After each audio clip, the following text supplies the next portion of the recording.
Hello, hello, hello, everyone. How is it going?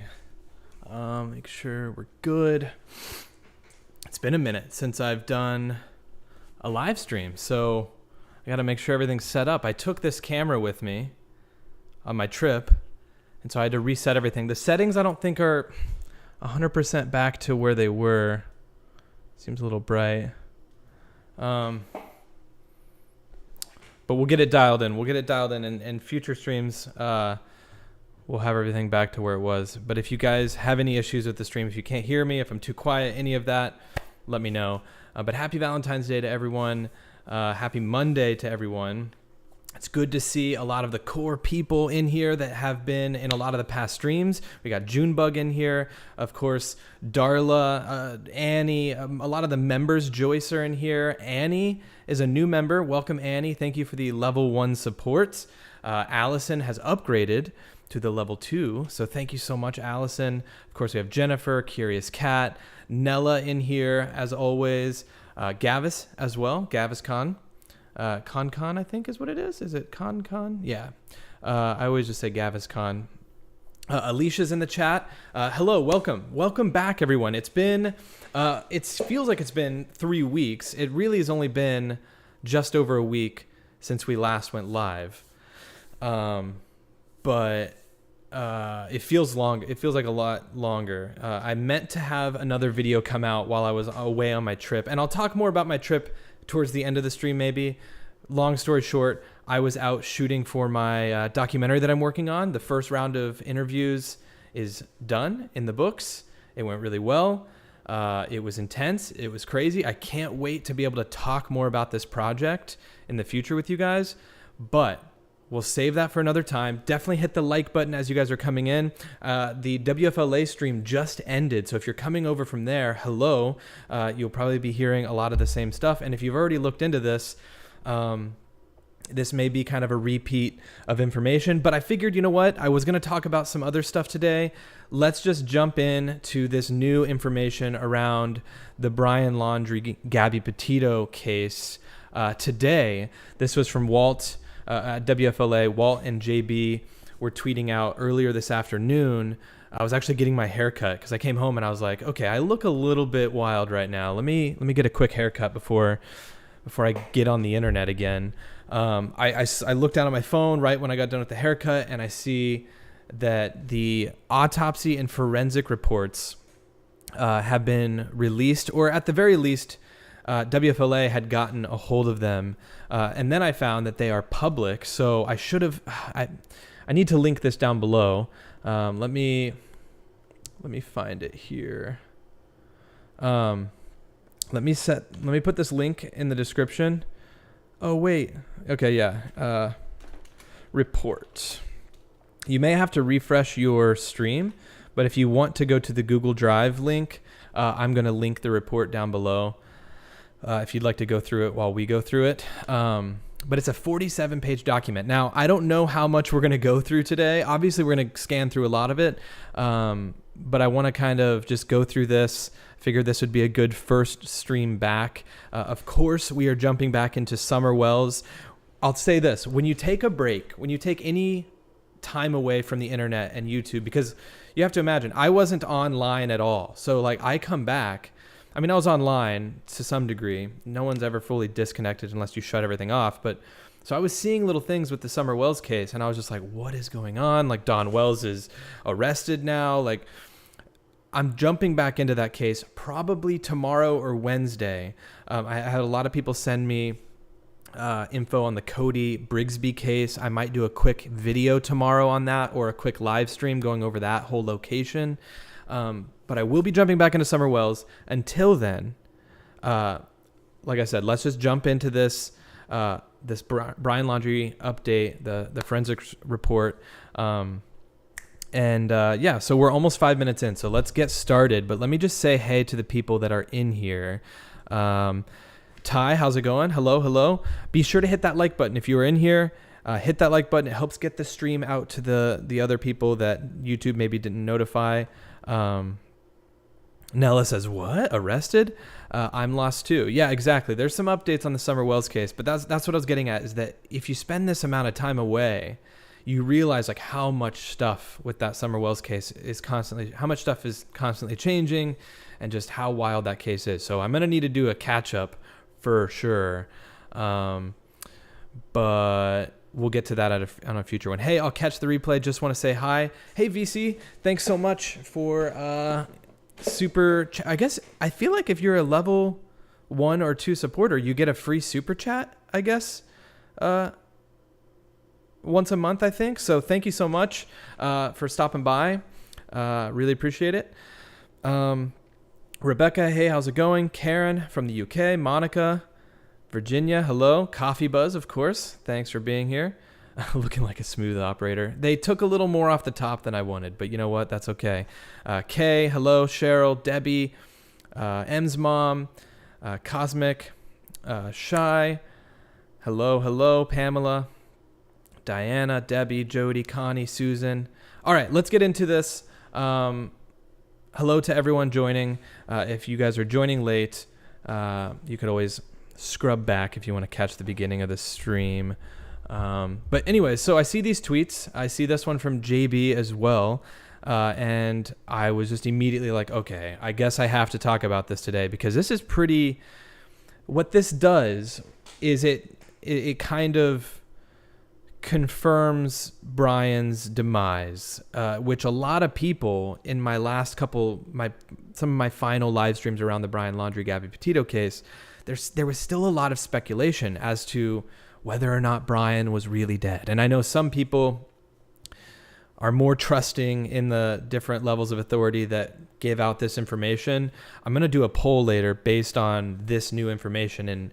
And you know, if you are one of those people out there that were skeptical, if this information being released maybe changes your mind. But it sounds like a lot more than just like the jawbone and different parts of the skull were found. And we'll get into that. But it sounds like this may kind of tip people onto that other side, or maybe there's still people that are wildly skeptical of this entire thing. But JB says, breaking Brian Laundrie report released by medical examiner. We're going through it today, or we're going through it right now. So this was earlier. They just finished their live stream. They did a great job with that. Of course, disclaimer, I need to make a disclaimer for my channel when I do talk about some more disturbing details. We've gone pretty far into that before with some disturbing content, and I haven't, but I'll just say, if this is at all too disturbing for you, maybe click away. But let's get into it. Also, M's mom, so happy this was released. A V-Day gift to us all. Thank you so much for the $2 super sticker, M's mom. Really appreciate that. Yeah, I feel like this information there's a lot here, so we'll go through it. But basically, I'm going to read a couple of the things that they mentioned. So the scene was north of Myakkahatchee Creek Environmental Park, within the Carlton Reserve, and west of the Big Slough Canal. The scene included trees and overgrown vegetation that had total exposure to the outside elements. A winding, walking, and vehicular trail ran in a north/northeast direction up to and through the scene. The skeletal remains and personal effects were in plain sight and scattered upon the dirt ground. Now remember, I went out there at one point and I flew my drone above the area, and this was 12 or 13 days after Brian was discovered, his body, or his remains. And at that time, there were still little puddles of water, but the area that we're looking at, or that they're describing here, was completely dry, bone dry, or I guess I shouldn't say bone dry, but visually from the sky, it looked to be no like resting water other than in some small puddled areas. Does that mean that there was still mud potentially? Absolutely. But it wasn't this knee-high, potentially 3 feet of water that they were talking about. And they did confirm that that was based on the water level that they were able to see on the nearby trees. So the water had receded close to 3 feet. Cheryl says scattered. I know. Hey, Claire, how's it going? Also, Miss Wee Lassie, hello. But yeah, anyways, so the main scene, the quote main scene, contained human remains that included a right and left scapula, a right humerus, a left and right femur, 2 tibias, 2 fibulas, 2 clavicles, 2 pelvis, 1 right ulna. Guys, sorry, I'm not a anatomy teacher or expert by any means, but I do have this. I did come prepared, and we can look up these different bones. But obviously femurs and tibias, like we're talking about big leg bones, right? So both femurs were found, each side of the pelvis area. I don't know where I'm looking. I guess that'd be the pubic bone. I guess pelvic, yeah, the down. A lot of his remains were found. Both sides of his legs, it looks like, on the major bones were found. And this, like I said, this is a much different image than what we were thinking earlier when they had just said partial human remains, that of the skull area, whatever. We're talking massive, like I think the femur is one of the biggest bones in your body, right? And so there were a lot of bones. And it says Dr. Brizard confirmed the remains in the area to be human. The quote main scene also contained personal effects that included a pair of green shorts with a green belt, 2 slip-on shoes, a backpack with unknown contents, a white metal ring, and an unknown type of handgun. Snub nose revolver. Hey Shay, how's it going? Thanks for being here. Also, thank you so much, Shannon. I appreciate that. The, quote, secondary scene, and we're going to get into these different scenes in a little bit, but the secondary scene contains skeletal animal remains, a handwritten half note, and a hat with the logo Moab Coffee Roasters. Now, if you followed the case at all, you'll know that in early August, close to the second week of August, that is when Brian and Gabby were in the Moab area. August 11th, I believe, was when they were pulled over by the Moab police after the incident at the Moonflower. And so that, I mean, if I just look up that area or that location, the Moab Roasters. Let me see, what was that called? Moab Coffee Roasters. Let's just see. Oh, this would have been the coffee shop across the street, I guess, if I remember right. Moab Coffee Roasters. Let's just see where that's at in relation to... Yeah, it's right across from the Moonflower. So there's the Moonflower. There was apparently a hat with the logo from this coffee shop. And they talked about being at that coffee shop, so that makes sense. But obviously, Moonflower being here, this right across the street is the Moab Coffee Roasters. So I don't know, and we're going to get more into some of these items in a second too. But there's potentially some significance, right? Because I mean, I guess they would list it if it's, I mean, I'm thinking like, why would they list it unless it's important? But I guess they're going to probably list everything that they can. But I feel like we'll get to that in a moment. I was informed that a dry bag was located that contained a journal along with a wooden box that contained a small notebook and a photographic picture of Brian Laundrie. I was advised that there were additional photographic pictures, but the contents were undisclosed to me at the time. At 2,000 hours, same date, all personnel from the District 12 medical examiner cleared the scene. So that's what's crazy to me, is that the same day on October 20th, when they found Brian Laundrie's remains, they cleared the scene. Because they opened the reserve so soon after that it makes me wonder, did they get all of these bones that day? I mean, because it sounds like they ended up finding quite a few remains, but yet the reserve opened up so soon after. And of course we know that the water bottle was found and potentially other items. So it's like, I'm just curious as to when did they go back and find all of these items at a later date in the days following, or what? Angela, thank you so much for the super sticker coming through yet again. the $4.99 super sticker. Thank you so much, Angela. Hopefully you're having a great Valentine's Day. Happy Valentine's Day to you. If you're working, hopefully you're enjoying listening along to the stream. Thank you so much for the super sticker. Really appreciate that. But yeah, so anyways, all that said, I think that this is important because I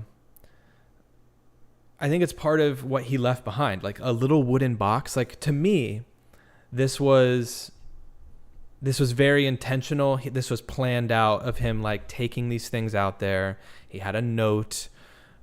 He obviously, if you guys weren't in my last live stream, it is said that in that note, he claimed responsibility for Gabby's death. So that was said in the note.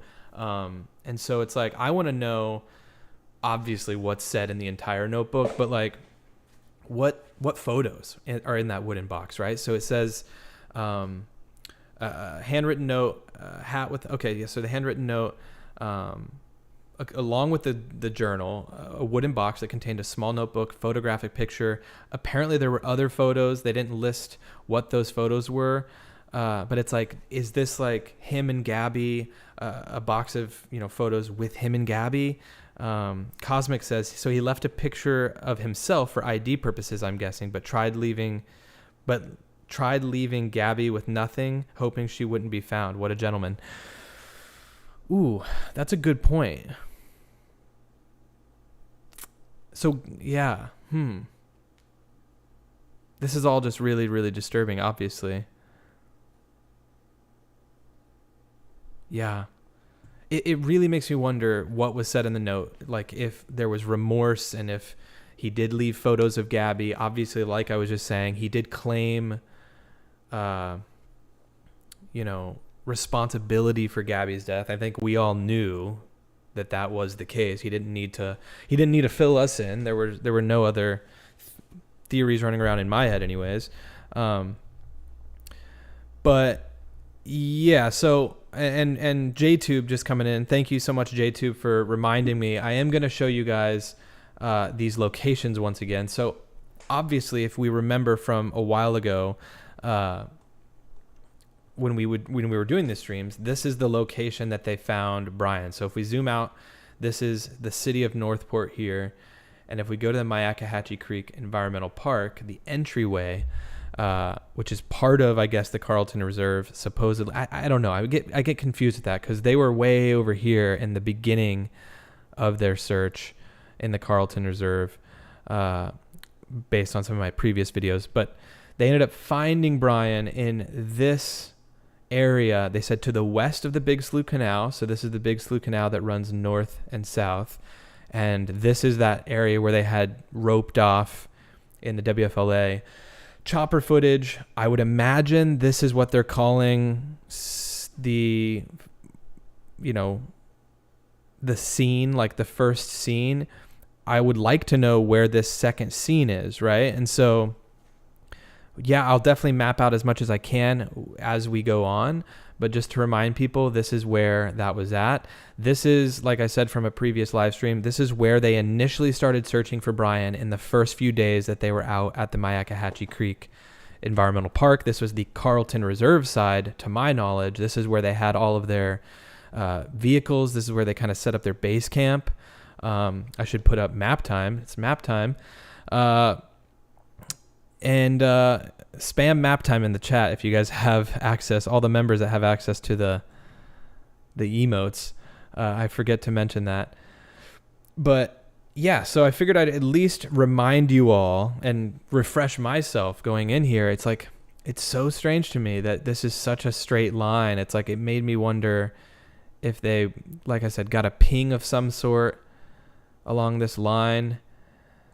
And they were just off by 8.5 miles, but we will get into it in a little bit of how strange I think it is that Brian's parents waltzed right in there and just found the dry bag. I think, if I had to guess, they 100% knew the exact location he was going to. It just doesn't make sense to me, how they would be able to just walk straight to the spot, find the dry bag. and just be like, oh, here he is, or here it is. This is where we assume he'd be, and then all of a sudden they find the entire skeleton. So I don't know. Let's see. Map time. Hi from Ireland. Hello, Misty. How's it going? Map time. Ty, thank you. Pat Girl, coordinates are in report and location of second site. Oh, cool. So I'll have to definitely go through that, Patty Girl. Thank you so much. We'll go through the actual report here. I just was gonna kind of go through each of these things. So JB also tweeted later on that the small wooden box was found, the photographs, journal. These are all things we know. This is from, and then this is for the people that maybe aren't going to be staying for the entire stream. I wanted to go through some of these key points that were pulled from the report. Like I said, we're going to kind of read through it. But these are some key things in case you guys have to watch a little bit and then jet. But they say, as previously mentioned, skeletonization, total soft tissue decomposition, and moderate to extensive animal predation are noted. Most of the distal long bones have moderately extensive carnivore activity evidenced by multiple gouging and gnawing marks. Once again, a bit disturbing, but just know that these bones had shown signs that they were starting to be eaten on by some of the wildlife in that area. You've got wild boars. You've probably got like a coyote or something of some sort of like, I don't know. You probably have quite a few things. Honestly, the Everglades and in that area, there are so many different. I mean, there's a panther in Florida. There's a Florida panther that runs wild in the Everglades. So many things. Obviously, gators can get a hold of remains. So there's evidence of that. These areas are consistent with carnivores and omnivores, including canines such as feral dogs. Okay, yeah, coyotes, along with rodents and raccoons. So many different markings that were discovered on these bones. He also says the forensic work on Brian Laundrie's remains was extensive, including a team at FGCU, which is Florida Gulf Coast University, rebuilding the skull. They were mostly successful at cementing 35 fragments together to complete reconstruction, per the report. This was used as post-mortem analysis on how Brian Laundrie died. Wow. Okay, so students, I guess I shouldn't say students, at least a team at Gulf Coast University here in Florida were part of the rebuilding process of the skull. And that was able to be used to analyze exactly how Brian Laundrie died. That's wild. EM, hey, how's it going? Also, Brandy Curtis, thank you so much for becoming a level 1 supporter. Thank you so much. Really appreciate that. You have now unlocked the emotes. EM says, still a member. Keep up the great work. Thank you so much. Really appreciate that. I know I've taken, like I said, a little hiatus working on the documentary, but I appreciate you guys all jumping back in with me and being here for the first stream back. I plan to put out at least a couple videos this week, or at least go live several times, because I know that there's a lot that I missed, like I said, in the Summer Wells case, and there's a few other stories that I at least want to touch on. So thank you guys for being here. Thank you so much for the support around the channel. It means a lot. Yeah, I missed you guys. I missed going live. I was like, it was like halfway through my trip, I realized, like, man, I really wish I would have just maybe scheduled some sort of live stream just to update you guys and say, hey, but I really just, I ran out of time, and I just thought, all right, well, we'll figure it out when we get back. But thanks for being here. I missed doing this. Okay, so let's go through the report. Oh, I guess there's a couple on Brian Laundrie's notebook. To those saying the notebook was redacted from the report, that's not true. Photos of the notebook aren't listed. This is a medical examiner report. The notebook is mentioned in summary. Okay, so that's just for those people who are talking about the notebook. Okay, and then that. So that's the Moab Coffee hat. And I saw someone comment, like, why would you buy a hat from a coffee shop or something along those lines? I mean, when you're traveling, I think it's one of those things, right? You sometimes, if you really enjoyed a place, you go through the gift shop or you buy something that reminds you of that. And I mean, Brian wore hats quite a bit, so, you know, maybe he just decided to get a coffee shop hat. But yeah, this coffee shop is located in Moab. So yeah, we confirmed that again, that is indeed the coffee shop that's right across the street from the Moonflower. Melissa, thank you so much. I'm glad to be back. But anyway, so let's go through this. I guess, I mean, man, I don't even know how to navigate something of this scale. This is 47 pages. Is this like some sort of a glossary? Okay, so we've got one investigator case summary, 5 pages. Okay, so 23 pages, which is the extent of this, is the consultation report of osteological examination. Also, if I butcher some of these words, bear with me. Oh, JTube coming in with the coordinates. Thank you so much, JTube. Love it, you guys. Love it. We're gonna hop onto that in a moment. Thanks so much, JTube. I'll have to pull those coordinates up. I copied and pasted them. Thank you.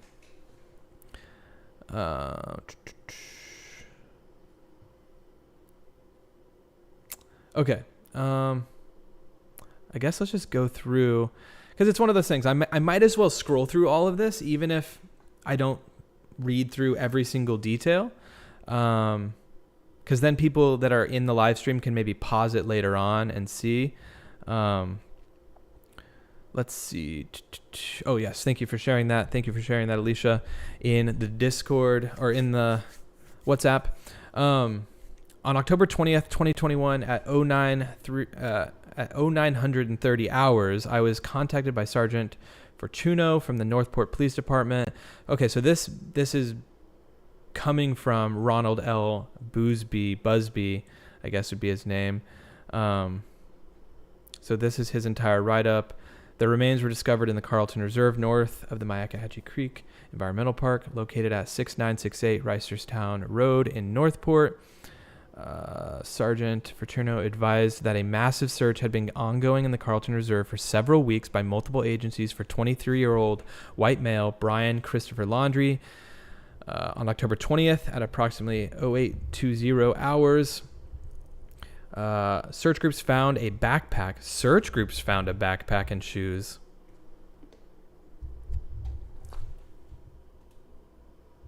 Search groups? Search groups. Brian's parents? Search groups. Okay. Brian's parents. But search groups. Can I get some of these in the chat? Can I get some of those? Search groups, huh? I mean, I guess the search groups eventually were the ones to pick those things up and claim responsibility for finding. And I guess the things that were found after Brian's parents left were the search groups, but they were led there by the parents. I don't know how long it would have been before they actually found Brian, had the parents not found him first. His parents found the dry bag. Wait, what did I read? Sorry.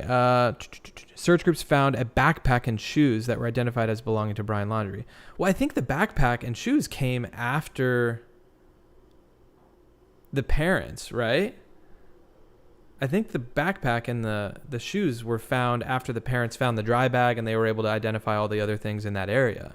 But thank you, Ems, for correcting me there. But yeah, anyways, I was informed that, the belongings were surrounded by apparent skeletal remains that were scattered on top of the dirt ground. I was informed that evidence response teams from the Federal Bureau of Investigation, along with the cadaver and electronic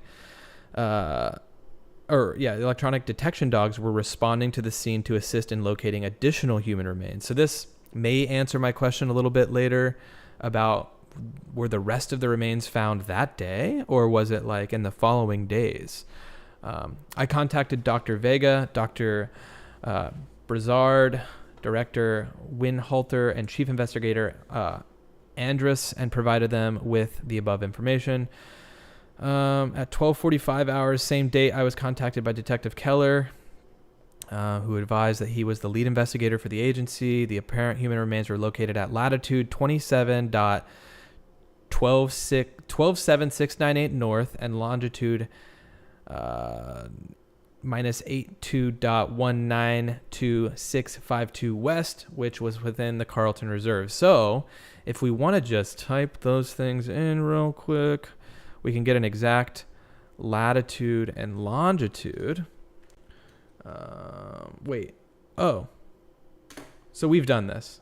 I think we've done this.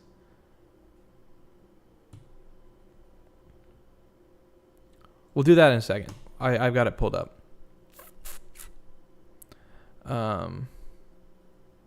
At 1400 hours, same date, Director Winterhalter contacted forensic odontologist Dr. Nancy Havens and requested forensic odontology consultation for October 21st, 2021. So yeah, they were quick with it. They're like, all right, we need you tomorrow. At 1605 hours, same date, I was contacted by Sergeant Fortuno, who advised that they were requesting the office of the District 12 medical examiner to respond. Same day, Chief Investigator Andrus contacted Heather Walsh, Dr. Heather Walsh Haney, and Dr. Miranda Kles, and requested an anthropology consultant to assist with the examination of the skeletal remains at the scene the following day. Okay, so I really need to see... I really need to go back on the timeline on all this and see, like, when, for instance, like when WFLA was reporting on this, like at what time of the day, because we were getting that a partial human skull was found, and it's like, it's a pretty big deal to find this many bones and to not say that they found all of these bones. It was almost like they were fueling this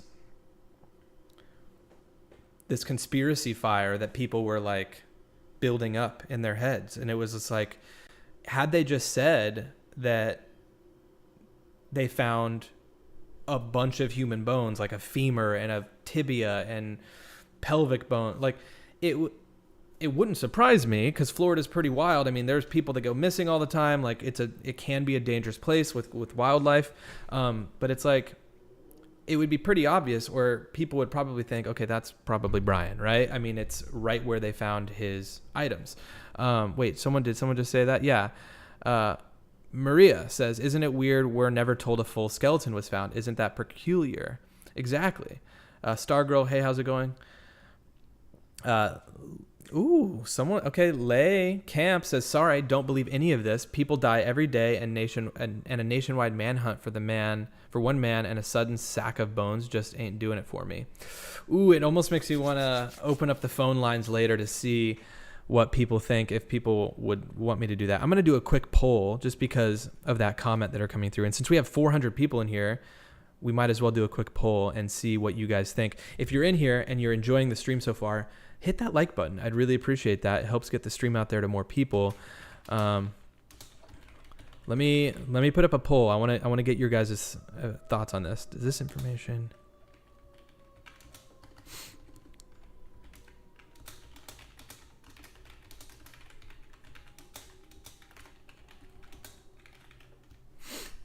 All right, it's a yes, no question.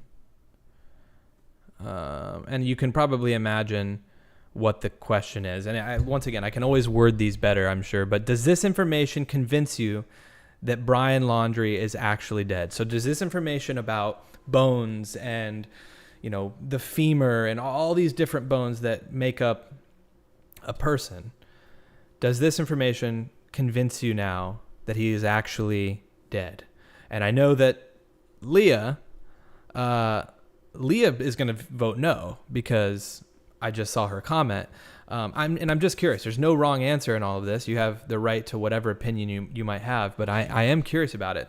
Darren Young says they have DNA evidence. Exactly. So what this comes down to, Darren, is people either believing in the systems that help run this country and these investigations or not. And, you know, in the past few years in America, it seems a lot of people have a lot of distrust in organizations that oversee us as Americans and our processes and our laws and everything. So that is a very common thing. So some people are like, well, they have the DNA. I mean, you can't disprove that. However, some people don't. They're like, well, that I don't believe that. And like I said, I'm very curious of what your guys' thoughts are on that. Angela says, I agree. I think he's alive and well and in hiding. Whew, interesting. I mean, these are, like I said, these are all things that I still continue to hear to this day. And so even something like this isn't enough to convince some people. I'm already seeing the votes come through, and that's a pretty high number, 33% saying no. But anyways, oh, bless you for saying my name right. Yeah, Maria, I had to kind of squint my eyes and look at it. I was like, I hope I'm saying this right. But anyways, let's continue. So are we only through like one page of this? No, what's going on? No, we're in the second page now. Right? Third page?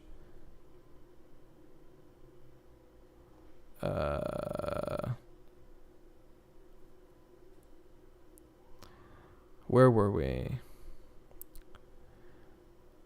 The personal belongings were surrounded. Okay, yeah, I contacted Dr. Vega at 1400 hours, same day. Yeah, we got this. I think we're here at 1700 hours, same date. Chief Investigator, Andrus, Investigator Kavanagh, Investigator Loveridge, and I arrived on the scene. We were transported to the location of the apparent human remains. What time is 1700 then? Is that like 5 o'clock in the afternoon? Excuse me. That might be so 5 o'clock in the afternoon on the day they found Brian. They were out there. Okay. Excuse me. I didn't get any water or coffee for the side. Sunflowers, thank you so much for the $5 super chat. Sunflower says, he is dead. There is no way law enforcement, FBI, coroners would have anything to gain to covering a nobody's death. That is a good point, and I kind of agree with you. It's one of those things, it's like, obviously this was a massive story, and it took the nation, it took over, right? And the media, and just, it took everyone. A lot of people gained interest in the story. Yes. So was he a nobody? Yes. Before all this, he was a somebody to so many people, and Gabby is a somebody now to so many people in their story and in like the interest around it. But exactly, I know what you mean. Like, it's not like this is some crazy like famous person that everyone knew before like this. Like, imagine if Brian Laundrie was like someone from The Office, like Steve Carell, and like this happened. You know what I mean? Like, ridiculous like analogy or whatever. But it's like, he was a nobody, right? So I completely agree. It's like, what would they gain for covering something like that? Can you imagine if this tragedy happened with someone like of like scale and notoriety? It's like, then there, oh gosh. And we got to get into this. Have you guys looked into the Bob Saget situation? That's another thing I thought about live streaming or doing a video on this week. It sounds like Bob Saget was hit, or Bob Saget's, he had been hit in the head, and they said that it was equivalent or something to like falling 30 feet and hitting your head. So like there's some weird sketchiness around the Bob Saget death, but that's a whole nother thing. Sorry, I go on these tangents. But it's also the first live stream in a while, and I'm just getting back into it. And I'm also just not very great at this in the first place. So anyways, did his mother have FBI work history? I'm not sure. Northport law enforcement should be held accountable for such a botched up case. I mean, I kind of agree with that too. They botched this. They should have had eyes on him for sure. Anyways, continuing on. Team leader of the FBI investigation evidence response team who worked through the scene, team leader Harvey, informed us that the search area was previously under approximately 3 feet of water, which was indicated by the water line upon the surrounding trees. Talked about that earlier. The search area was divided into the, quote, main scene and secondary scene. Both scenes were marked with orange flags and indicated apparent human and or animal remains, and red flags that indicated personal effects. I photographed the scene and as I observed with a Nikon digital camera. Super specific. So at 5:30 the same day, Dr. Vega and Brizard arrived on the scene and examined the skeletal remains. Please refer to Dr. Brizard's report for further details. The scene was north. Okay, so we got all this north of Myakkahatchee, west of the Big Slough Canal. The scene included trees and overgrown vegetation. Total exposure of the outside elements. Yeah, I mean, there are little sheds and little areas near the creek and the Myakkahatchee Park, but this whole thing is exposed to the elements, so there was no getting around that for sure. Also, I just mentioned this Bob Saget, or did I say, yeah, Bob Saget. Let's see. Allison says, "Oh my gosh, what?" Yeah, the Bob Saget case is odd. I said all that, and then I didn't look at any of the comments coming through. No, Aaron, don't touch Bob Saget. Cheryl, why not? Don't do that story. Is that a bad idea? Cosmic Shay, you are awesome at this, Aaron. Thank you. Anyways, if I'm missing your comments, sorry. Brandy says, I still think the parents should be held accountable for aiding a fugitive. They knew everyone. Yeah, I think that there's some weird stuff around the parents for sure.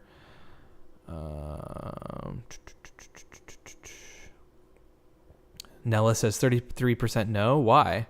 Yeah, I'm curious about the 33% as to why that doesn't. I mean, then again, everyone has their own opinions.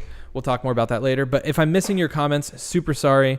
Allison says, yes, do a Bob Saget stream. What's interesting is I could go up to where Bob Saget passed. I mean, I'm in Florida. He was apparently in Florida doing some comedy shows. But, oh, Cheryl says out of respect. Okay. I think it's one of those things. It's like we could do it in a way that's respectful as well, to just kind of analyze it and look at the potential scenarios around the case. EM says, I respect people who don't believe Brian Laundrie isn't dead. We all have different thoughts. And like Aaron said, there's no right or wrong answer. Yeah, I mean, there's what happened. The truth is somewhere in there. But in terms of us knowing, it's like all you can do is take the information you have and then form an opinion around that. And I think the problem with people is the problem I think with so many people is trying to put your opinions and instill your opinions into other people. So it's like one of those things. I'm not going to go out here and tell everyone that voted no that you're a bunch of idiots, because I don't think that. I mean, I think I'm just more fascinated in what people think and why they think the way they think. So anyways, continuing on, once again, I can't get through this report. I'm on page 3 of 47 here. Let's see. We know about all this. We did this. The secondary scene contains skeletal animal remains, a handwritten half note, logo of the Moab Coffee Roasters hat, a hat with the logo Moab Coffee Roasters. I think each of these scenes were very close to one another, and I haven't confirmed with these coordinates yet, but I want to say that they're probably within this area, it sounds like, because a lot of the orange flags that they're talking about that were indicating some of these personal items in some of these videos of people actually looking in this area, they were scattered throughout like these trees. So there'd be, a flag here and then a flag over there. So I want to say, and I'll confirm that later, but I think it's all kind of within this area. But it makes me wonder, since the water level was so much higher than when they found the remains, did he hike in to here, for example, and then unalive himself? And then did his remains float over here, or were they dragged over here by wildlife? I think it's somewhat disturbing to say and to think about, but I would imagine that there are parts of Brian Laundrie that are at the reserve, that if you went and you looked hard enough, you might be able to find. And that's crazy. Decomposition and things like that definitely play a factor. It's not like it's going to be there forever, but it's like, you come across bones all the time when you're on hikes and in different places. I've been in Florida and come across like a coyote skull or something, and it's like, whoa, that's crazy. Like, they can stick around for a while. So it's wild to think that this park, this reserve, is open to the public. And if they didn't find all, 206 bones, I don't know how many bones we have, a lot of bones, they're probably out there somewhere. And maybe they've, sunken into the earth a little bit. It's not like everything's probably going to sit right on the top, but it is interesting to think about that there are parts of him that are potentially still out there. And it makes me also wonder, his father has been seen, his truck has been seen, Chris Laundrie's truck has been seen at this reserve since this all happened. Okay, so it makes you wonder, is he out there trying to find every last little bit so his son isn't potentially just out there? I don't know. It's hard to say. JTube coming in with the info. Sorry, guys. I really should have gotten a water. I might go grab one.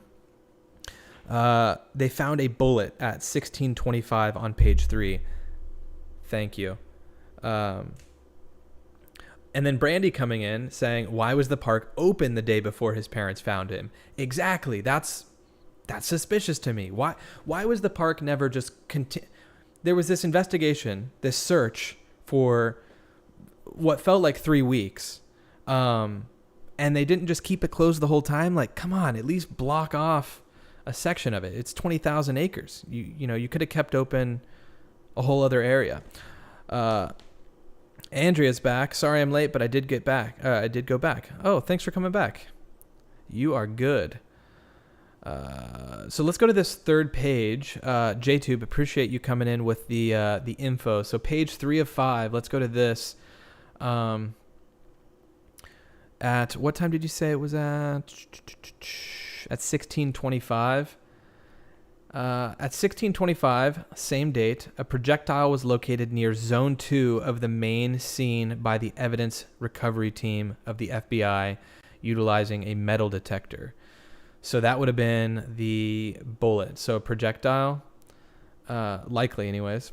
All additional human and animal remains along with personal effects were collected and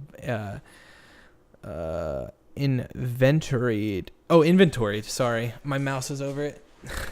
on site, inventoried, so probably placed into different evidence bags by the team. So all additional human and animal remains were collected the same day.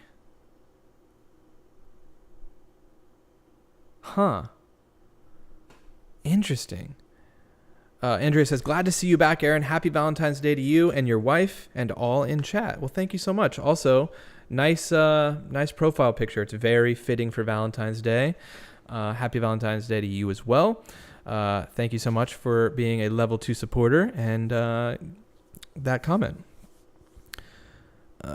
Just got here, and what the F? Do some people think Brian is still alive? Oh my gosh, why are Americans into conspiracy theories? So, yeah, I think it's one of those things. Some conspiracy theories are really fun to kind of think about and to ponder. But when it's something like this, I want to trust law enforcement because I believe that there wouldn't be a reason to hide this information or to protect protect Brian in this situation, right? What would there be? I mean, money talks in a lot of situations, but it's like, what amount of money would the Laundries have? And also, this was on a federal level. So it's like, I know for a fact that there are things and there are deals done on like a local level with petty crimes and things like that to keep, people out of jail for certain situations. That stuff absolutely happens. But it's like, what amount of money could the Laundries have to have? What amount of money would they have to buy out the FBI, right? Go get a drink, Aaron. Just leave the report up on the screen for us to read. Yeah, I guess I could leave this on the screen for a second and go get a drink of water. If there's any, okay, I guess So yeah, I guess this is a good time to keep picking up on it. At 1700 hours, same date, so October 20th, forensic anthropologist Dr. Walsh Haney and Dr. Kless cleared the scene. So I guess that was all the same day. So we'll get into the 21st in a moment. Marilla Anderson says, Aaron, what if somebody else killed him and throw away the gun? And why his mom said to him, don't do anything to yourself, like he knew he was going to kill himself. Yeah, I don't think anyone else ended his life. I think also it would have been strange for Brian to have all of these items and to have a note claiming responsibility for Gabby's death. It's like, I doubt that. Joyce says, I think a lot of doubt stems from Northport being so inadequate from the jump. And that's another good point. I think a lot of people, they really don't think that Northport handled this properly. So anyways, yeah. Also, Alicia, thank you so much for being here. I just saw your message, Alicia. Okay. Darren says Epstein. I'd love to know who killed him. It would be interesting to see in the future if there's like a proper like docu-series on this, not just like I know Peacock came out with the piece that was more Gabby focused. It'd be really interesting in the future because I know WFLA was talking about body cam footage. Imagine if we had body cam footage from the day that they were in the reserve finding these articles that belong to Brian. JTube really wants me to get a drink. We'll wait for you. You might be in for the long haul if you open up the phone lines. That's true. Also, the stream isn't going to last super long today because beautiful wife will be home from work and we are going to have a Valentine's Day dinner. But I'm going to quickly get a glass of water. I'll leave this open. Normally I go to this screen, but I'll leave this open. And I'll be right back.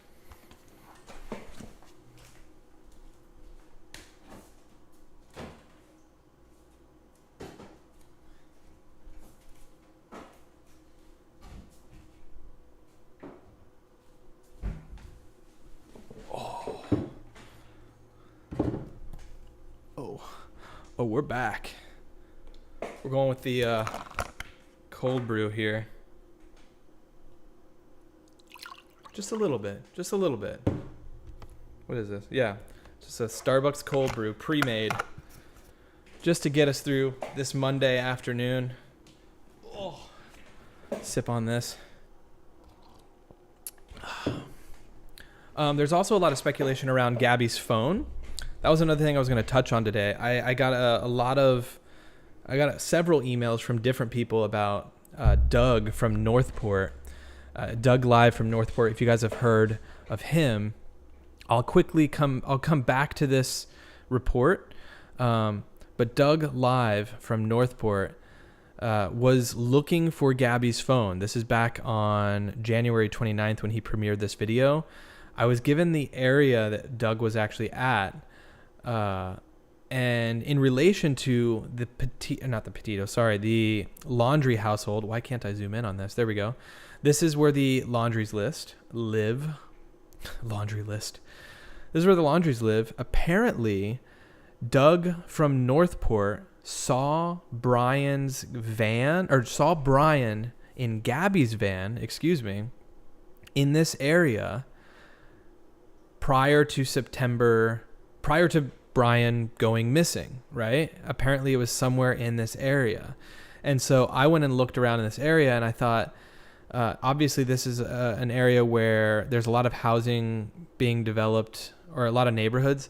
There's some houses being developed in this area, but it's few and far between, right? There's lots of these little plots of land where I'm sure in 15 years will be full of houses.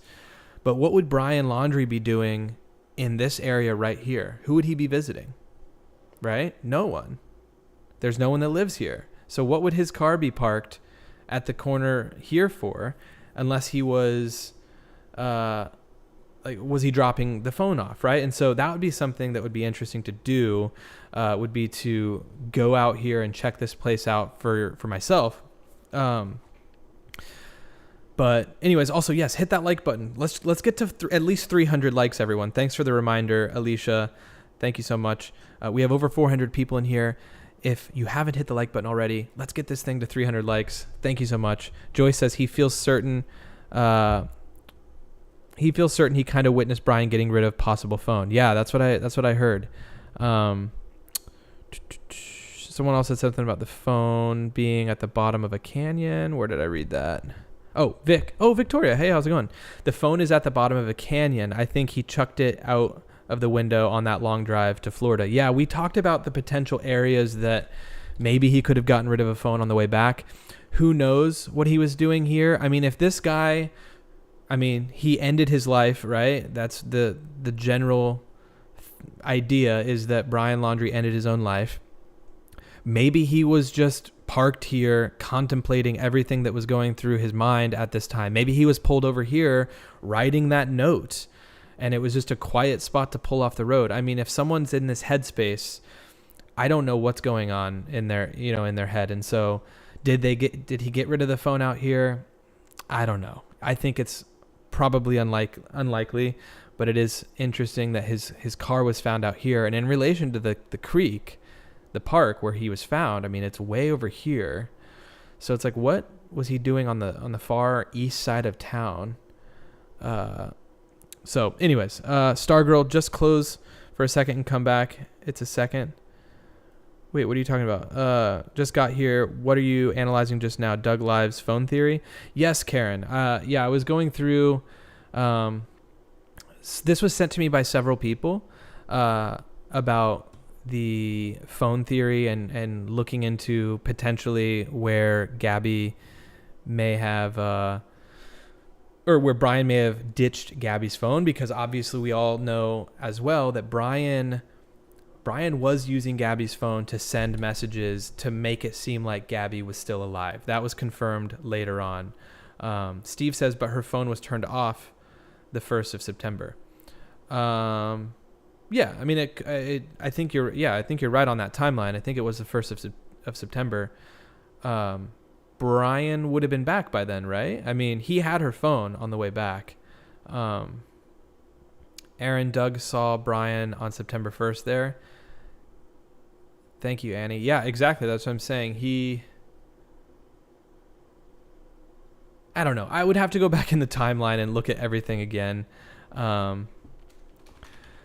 But it's just one of those things. I wanted to quickly touch on it and just show the location at the very least on the map. Do I think that this is where he ditched it? I'm not sure.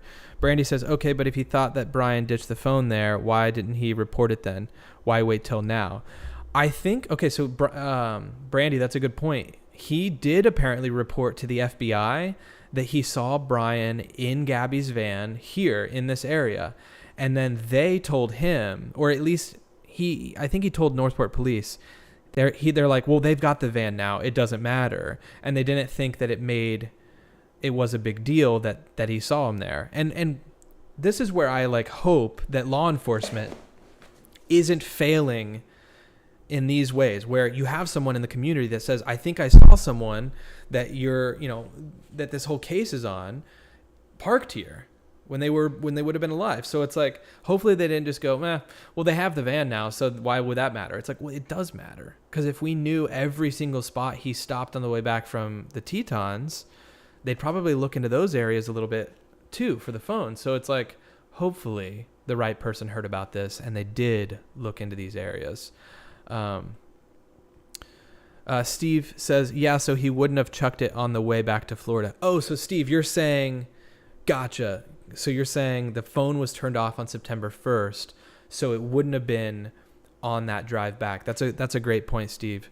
Yeah, that's a good point. So it would have been disposed in Florida is what you're saying, or he would have at least gotten it back to Florida. They haven't said how many times he pretended to be texting with Gabby. Yeah, they didn't say the amount of times, Joyce. I know that I think they confirmed the message about the the grandpa Stan or whatever.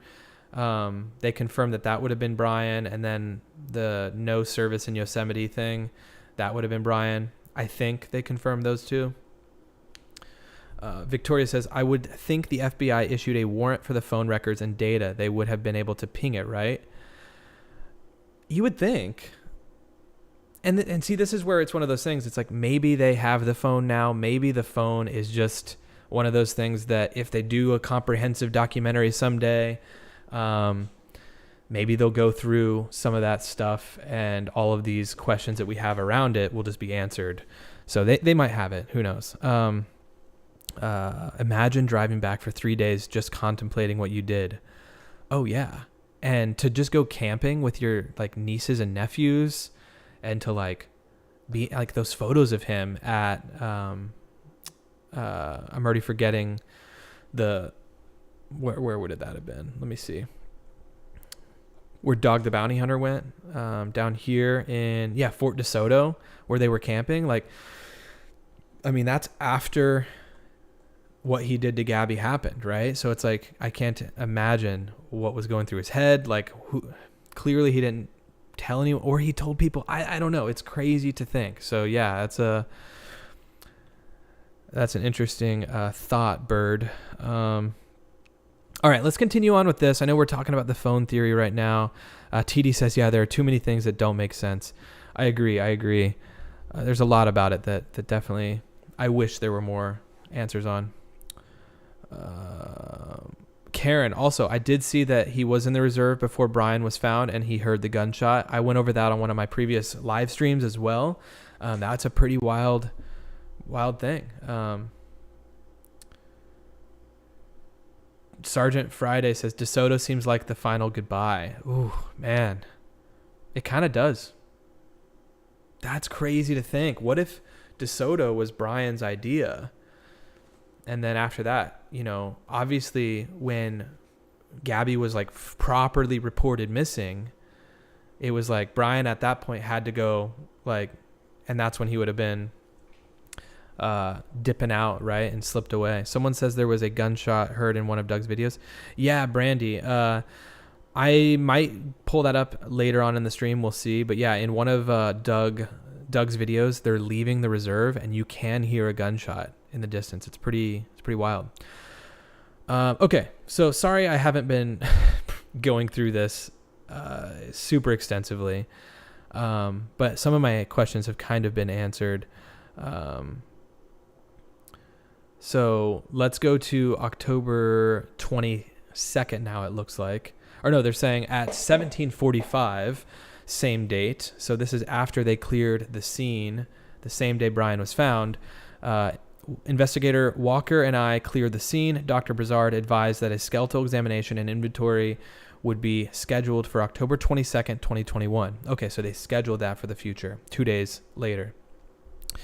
On October 22nd, 2021 at 0900 hours, Dr. Vega, Dr. Brizard, and Dr. Kless, Investigator Rogers, and I met with Dr. Walsh-Haney at the Sarasota Medical Examiner facility to conduct an inventory and photograph the skeletal remains with a Nikon digital camera. Please refer to Dr. Walsh-Haney's report for further details. Dr. Walsh-Haney transported the remains to the office of the District 20 Medical Examiner for anthropological examination and reconstruction. So meanwhile, we're all on YouTube doing live streams going, oh my gosh, what's going on? Why is it taking, even like a couple days later, we're like, what's taking so long, right? And it's like, there's so many different details and different parts of the process that clearly happened after they found those remains. So it's nice to be able to go through this and kind of piece the timeline together. Detective Keller and lead agent Bush of the FBI arrived at the Sarasota Medical Examiner facility. Detective Keller reported that the descendant's sister informed that the descendant was right-hand dominant. Okay. Detective Keller informed us that the descendant was last known alive on September 13th, 2021, when he left his residence to go hiking in the Carlton Reserve, but the descendant did not return home. On September 14th, 2021, the descendant's vehicle was located in the parking lot of the Myakkahatchee Creek Environmental Park. On September 17th, 2021, the descendant was reported to the Northport Police Department as a missing person. So as we all know, and as a lot of us agree, these are the days, right? September 13th, left to go to the Carlton Reserve. Northport Police magically thinking that his mom coming back in the Mustang was Brian. Like, these are the days where I think Northport really screwed up. And this is just my opinion. I'm not saying one thing. I'm not saying it's a total fact that they botched this, but it's like they had eyes on him. The media was already starting to line up outside the house. We had, of course, Brian Enton of WFLA. Had he been there at that point, which he was all over the place, you know, at different locations around town, but then he, of course, posted up at the Laundrie household. Imagine if he was there that whole time and was able to see when Brian left, because clearly the police missed it at that time. The police missed it. Because, on September 17th, he was reported missing. During this time period, it rained for several days, which caused portions of the Carlton Reserve to be flooded. Another thing to note on that, I'm down here in Miami, which is a couple of hours away from Northport. I'm further south, and I'm, of course, on the east coast of Florida. But I will say, in the 2 weeks leading up to September 17th, when he was reported missing, it rained a lot. It rained 4 to 5 days a week. And in Florida, it's different, right? In the Midwest, when it's rainy, oftentimes it's like kind of rainy all day. It rains sometimes for like 30 minutes a day, but it'll be a lot of rain, and then the sun will come out. But it rained pretty consistently. So it's one of those things that it was probably raining in that area, I would imagine, quite a bit too, even prior to Brian coming back from the Tetons, because it is the end of the rainy season in Florida at that point. So there was a lot of rain happening. Let's see. What are people saying? Oh, Rain Song is in here. Hey, Rain Song, how's it going? Victoria, that's true, Joyce, even though, what did Joyce say? Junebug, gotta go. Have a good one. Junebug, thanks for being here. Joyce says everyone blew Doug off as a nut, but he had some pretty good stuff. Yeah, I never followed Doug super closely just because at that point I was starting to cover this stuff on my own channel. But of course I've been pointed to a lot of his content, and yeah, I don't know. Like I said, I haven't watched a lot of his stuff, but I mean, he's boots on the ground, right? He's providing some info. DJC Boutique says, do you think his parents shot him? I don't think so. I don't think so. I don't know. Claire says, I still think it's weird that the parents took his car away. They must have known he wasn't coming back. Yeah, I think something happened that day that he went hiking in the reserve. I think he said something to them for them to realize, like, oh shoot, like this isn't going well. JTube says Bertolino, Laundrie attorney, said he told the FBI on September 14th that Brian was not in the house. There has not been any mention of this in any documents/reports. Was Bertolino lying? Ooh, so JTube's coming in with some really interesting points that I, being so removed from this case, don't remember. And Bertolino was saying a lot of stuff about Brian was here at this day, Brian was gone on this day. It would be interesting to see and go back to try to line some of those things up that Bertolino was saying. Sorry, I've been in and out of the chat. Who's Doug? Oh, Allison, we're talking about this guy named Doug Live Northport. This is his channel. He did a lot of videos around the time. He, I think, lives in Northport, or at the very least, he was in that area a lot. Because he just did a ton of live streams going around Northport looking for Brian, going through the area, showing people different areas. And so, yeah, we're kind of going back and forth with that. But we're going through this still. Thanks for popping in and out, Allison. We're still trying to make our way through this this release today, this from the medical examiners. Let's continue on. Where was I? On September 14th. Okay, so we did this. On October 7th, the flooding receded to the point where the Carlton Reserve was hikeable again. Now, this is interesting because this makes me want to go back to WFLA footage and look WFLA, Brian, Laundrie, dad joins. So we know that Brian Laundrie's father, okay, October 7th was the day that this was posted and streamed. So October 7th was when Chris Laundrie returned to the Carlton Reserve to search for Brian. And of course, we know that the 20th of October is when they ended up finding him. But this is when it had dried out a considerable amount. As we can see here, there's no water. I mean, this is the parking lot where his dad was parked. They show his truck here. Which, if you guys want to know, right where Chris Laundrie parked, it was right here. So that's the image that we're seeing in WFLA footage, their footage right here. He would have parked right here, and then this is exactly how far it was to the eventual dry bag that they found on October 20th when Chris and Roberta hiked in and found those items. So on October 7th, in this video, his car was parked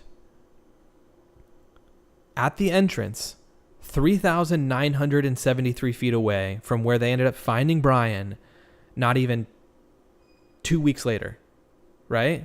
October 7th to October 20th, right? That's crazy to me that they didn't find him and find anything of value on October 7th. Where were they looking?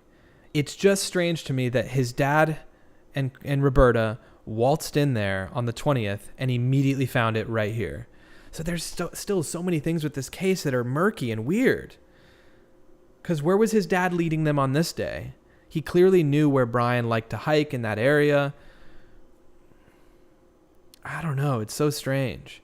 And in this video with WFLA, they didn't end up confirming where where Chris Laundrie was searching with law enforcement because they lost them in the trees. They obviously had his car that they were showing there. He got on what is called, I think, like a gator or kind of like an ATV, and went and drove around with different search teams and whatnot. But it's so weird.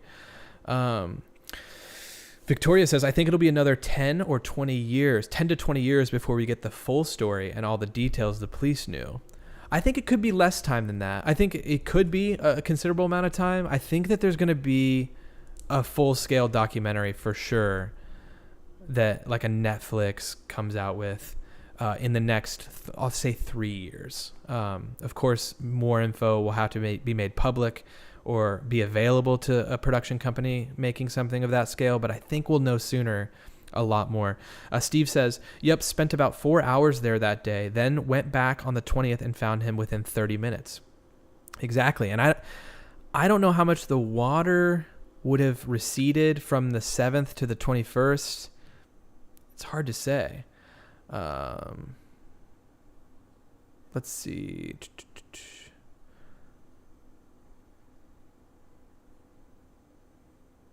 All right. Anyways, continuing on. So that lines up with the October 7th day on the flooding receding. On October 26th at 2021 at 1200 hours, I contacted the descendants' parents, Christopher and Roberta Laundrie, and explained the District 12 medical examiner's involvement.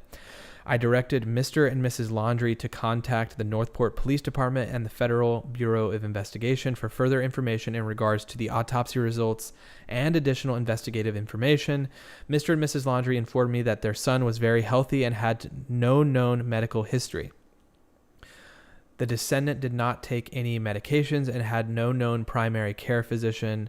When I asked about the descendant's social history, Mr. and Mrs. Laundrie stated that he did not want to provide that they did not want to provide that information? His social history? Like his social life?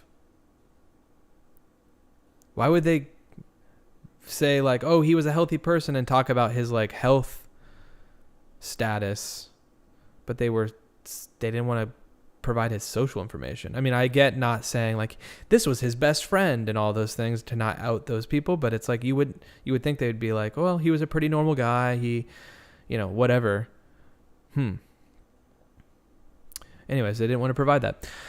At 13:26, same date, I was contacted by Detective Keller, who advised that lead agent Bush from the FBI notified him that the firearm collected at the scene was evaluated. The firearm was a European American Arms 38 Special.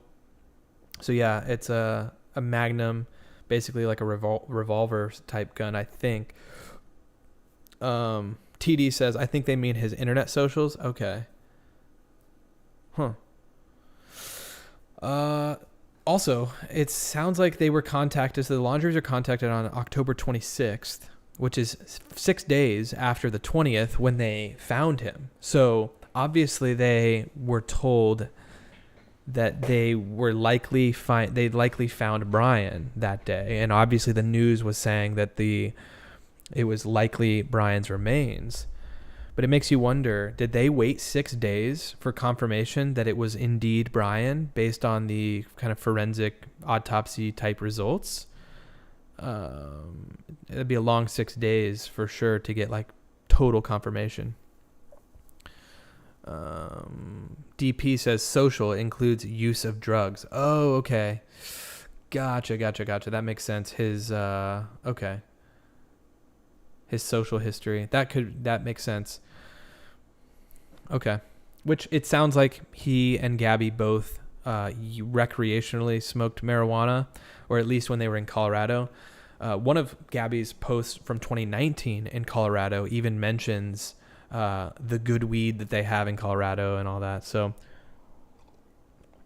it'll be interesting to see what more comes out, obviously. On November 9th, so we're skipping from October 26th to November 9th. At 1100 hours, Dr. Walsh Haney returned the descendants' remains to the office of the District 12 medical examiner. I photographed the reconstructed remains with the Nikon camera. So this is probably the reconstructed remains from the people at the college, which is what we talked about earlier. So they were probably able to determine the cause of death at that point. And I know that shortly after is when that all happened. TD says, no, they said within 24 hours they confirmed it was him, but that's suspicious to me. Yeah, they did confirm it, didn't they? Huh.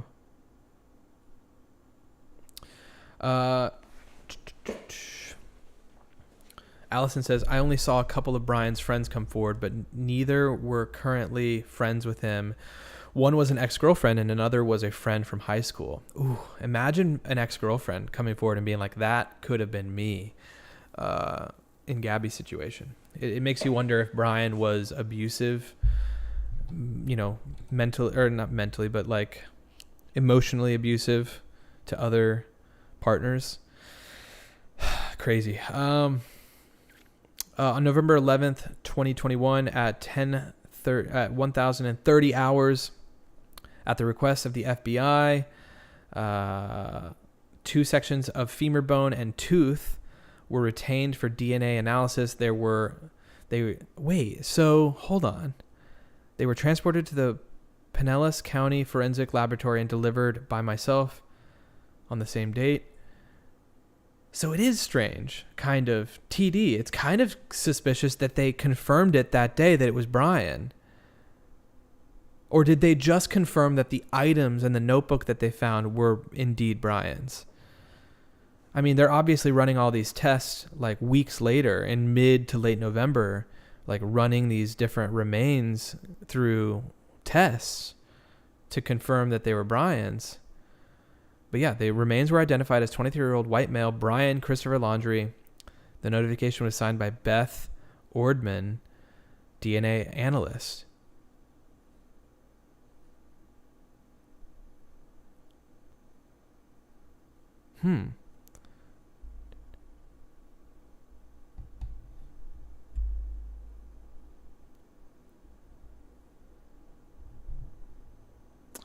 P. Hayes, it's really annoying the choo noises huffed into the mic when searching or locating info. Wait, are you talking about when I'm typing? This noise? When I'm searching for info? Hopefully that doesn't sound too annoying. Or if I'm breathing into the mic, my apologies. If that's what you're referring to in terms of the noises. It's a pretty sensitive mic at times. Karen says, didn't they confirm the next day by dental records? I thought so. Interesting. Maybe these were just, I don't know. Ty says, I really want to know how all his belongings stayed with him, especially the gun. Yeah, that's a good point too. Maybe most of his remains were near the gun, and then others were found and scattered in other areas. Okay, so the above additional information was immediately provided to Dr. Vega and Dr. Brizard for further review.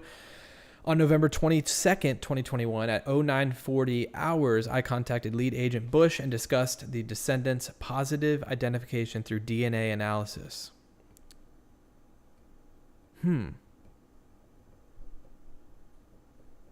Heck, don't stop breathing. No, I'm not going to stop breathing. I'll just push the mic a little bit away if that's the cause of the sound. Victoria, I'm sorry he has to breathe. People at one point were like, please don't sip your drink in the mic. Come on, guys. Relax. It's a microphone. It's going to pick up sounds. It's a high quality microphone.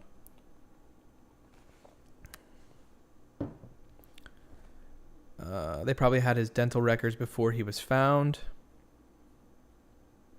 Yeah, they probably has, his dental records at that point, and then they were able to quickly confirm.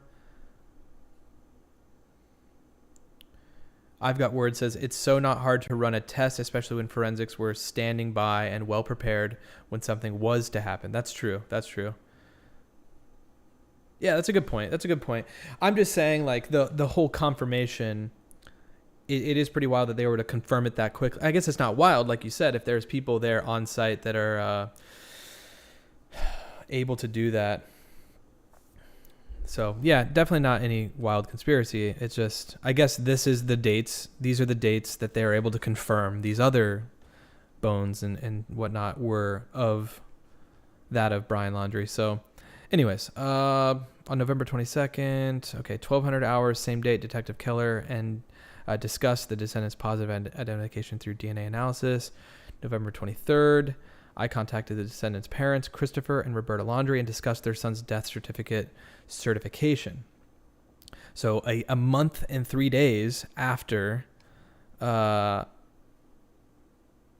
they were given essentially the death certificate or the certification of it. So that's pretty wild. It was basically 1 month.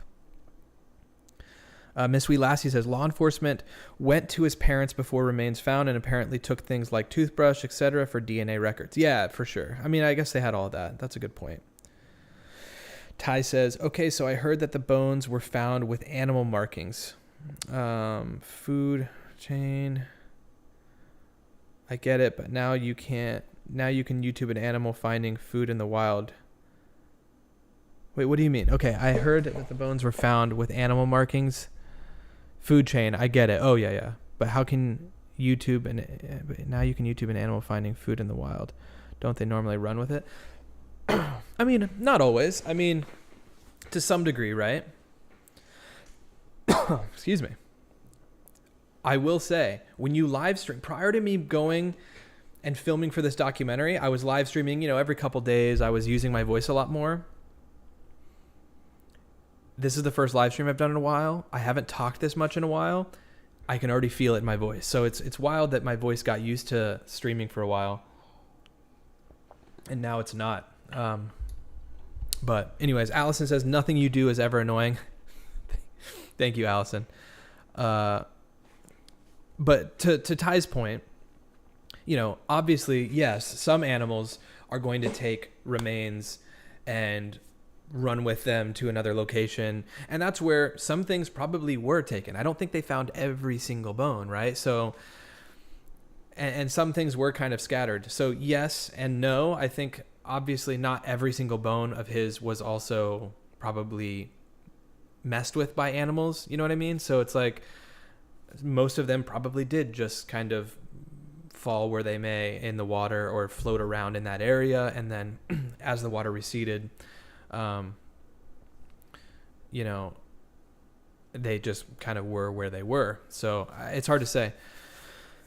If it were birds, maybe not. That's a good point, Victoria. Also, Ty says, but they found almost all his bones. Yeah, I got to keep reading and see exactly how many they found. But that, I mean, you have a good point. You have a good point. Also, thank you guys for getting us over 300 likes. We're at 320 likes. We have almost 500 people in the chat. Let's get to 400. That's the next milestone. 400 likes. If you haven't already, hit that like button. I really appreciate it. We're going to keep reading through this. Okay, we've been going an hour and a half almost. We'll keep it going for a little bit here and continue on with this stream. Real quick, if you also are enjoying the content and you would like to subscribe to the channel, we're at 17,318. So of the 482 people that are in here, hit that subscribe button if you are enjoying and you would like to watch future streams on not only this case as more information comes out, but future cases that we cover here. I will check on this at the end of the stream and see if we can get to 17,400. So I'll click away from this for now. We'll come back to that. If you subscribe, you will see that number go up at the end of the stream. Thank you guys so much. Ty says, sorry, I'm just mad. We found out everything so late. So I'm nitpicking. Yeah, no, you're good. You're good. It's okay to nitpick this stuff. You know, we're not professionals by any means. We're people that just have the info and we can just like look at it from whatever angle we're looking at it. I mean, we're just people with an internet connection, right? That's all we are. Cheryl says, I have succumbed to the fact that Brian is dead and that he lost it and didn't mean to kill Gabby. Who knows? I mean, I'd love to see the note. I think the note says a lot.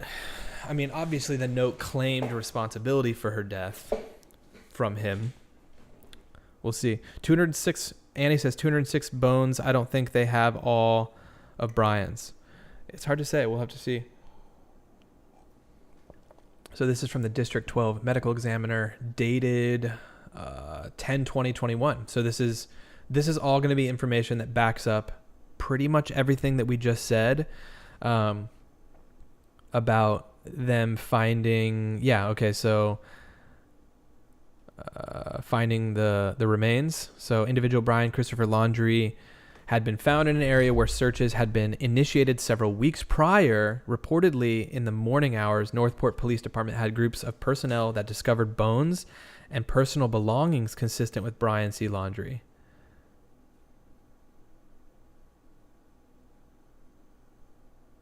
So wait.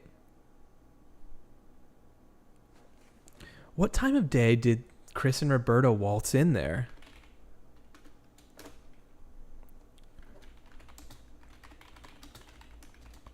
On the 20th, Chris and Roberta Laundrie walked in. They walked in, found the dry bag or found some of these items.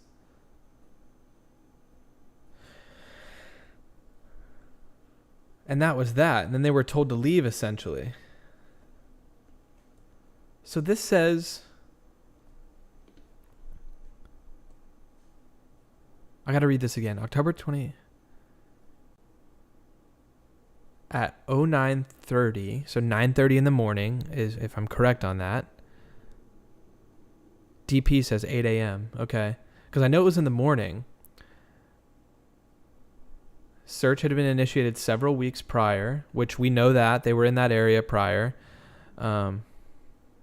Jasmine, wonder if Moab Coffee Roasters had a camera. That's a good question. I'm sure they did. Reportedly in the morning hours, Northport had groups of personnel that discovered bones and personal belongings consistent with Brian Christopher Laundrie. So are they saying that they found those bones and some of those bones prior to even Chris and Roberta finding some of his items? Or are they saying, I wish they would say like, after the reported items found from Chris and Roberta Laundrie at 0800 hours or whatever it would have been. Miss Kelly says they showed the parents something that made the father tear up, maybe bones. Yeah, they did.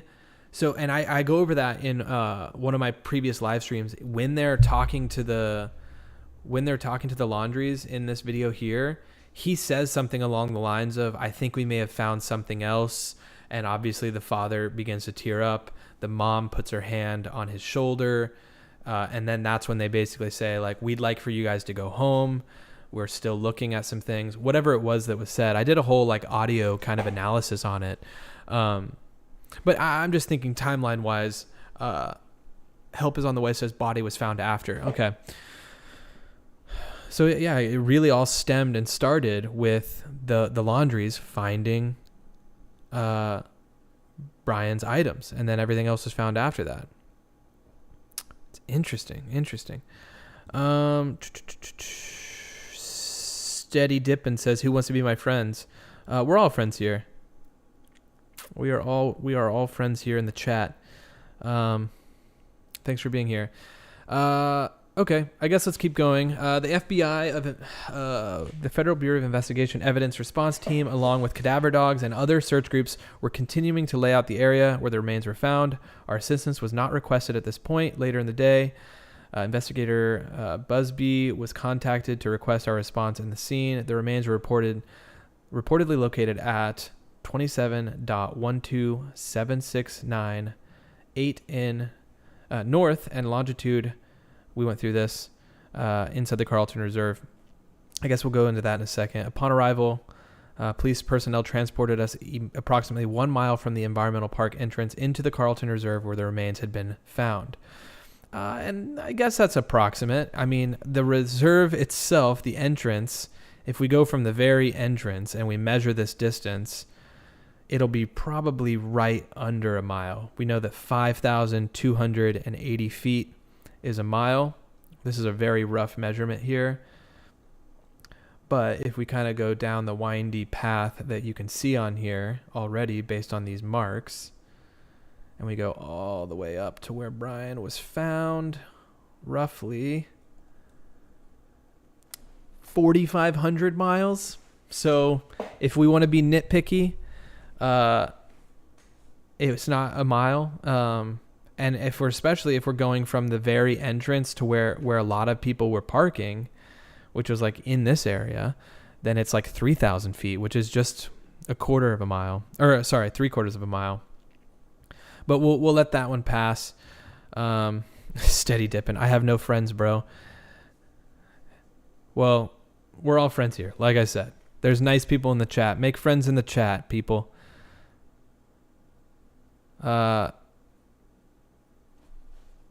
Anyways, okay, so we were told to meet at the Myakatchee Creek Environmental Park. Upon arrival, police personnel, transported us a mile in. Observation of surroundings and remains. Day 1, the late afternoon is warm and dry. We are transported from the park entrance. Okay, so this is them. This is the details.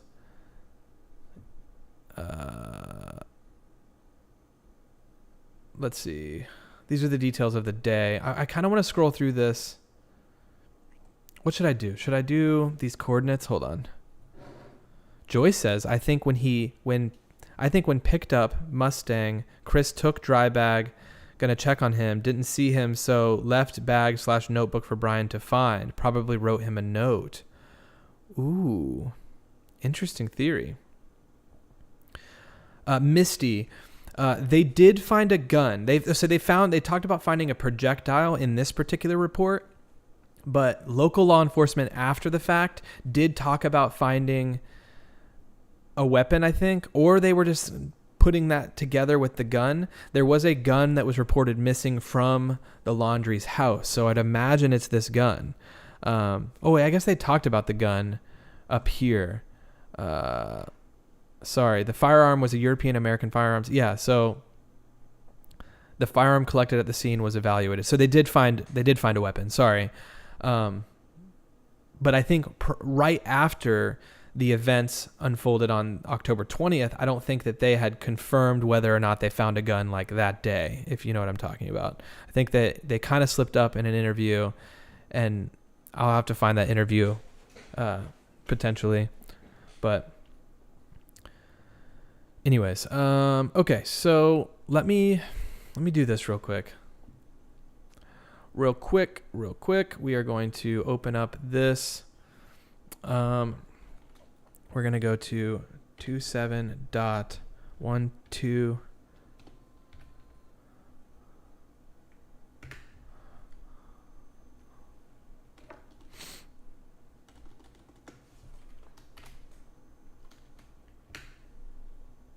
Why? Hold on. Coordinates. Okay. Latitude, longitude. Come on.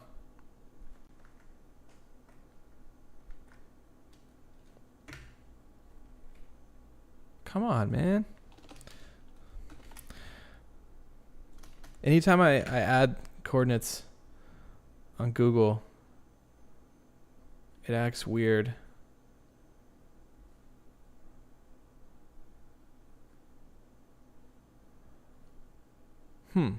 Let's just do this. Let's go back to this. Let's go to the area. We'll clear this measurement. If we click, we can see coordinates, right? Yeah, here we go. So the actual coordinates were 2, 7. Let's just take this off. Go here. Go here. So we know that his body was found in this area, 27.127698 north, 27.1276. Wow, that's very close. 82.19265 west, 19159.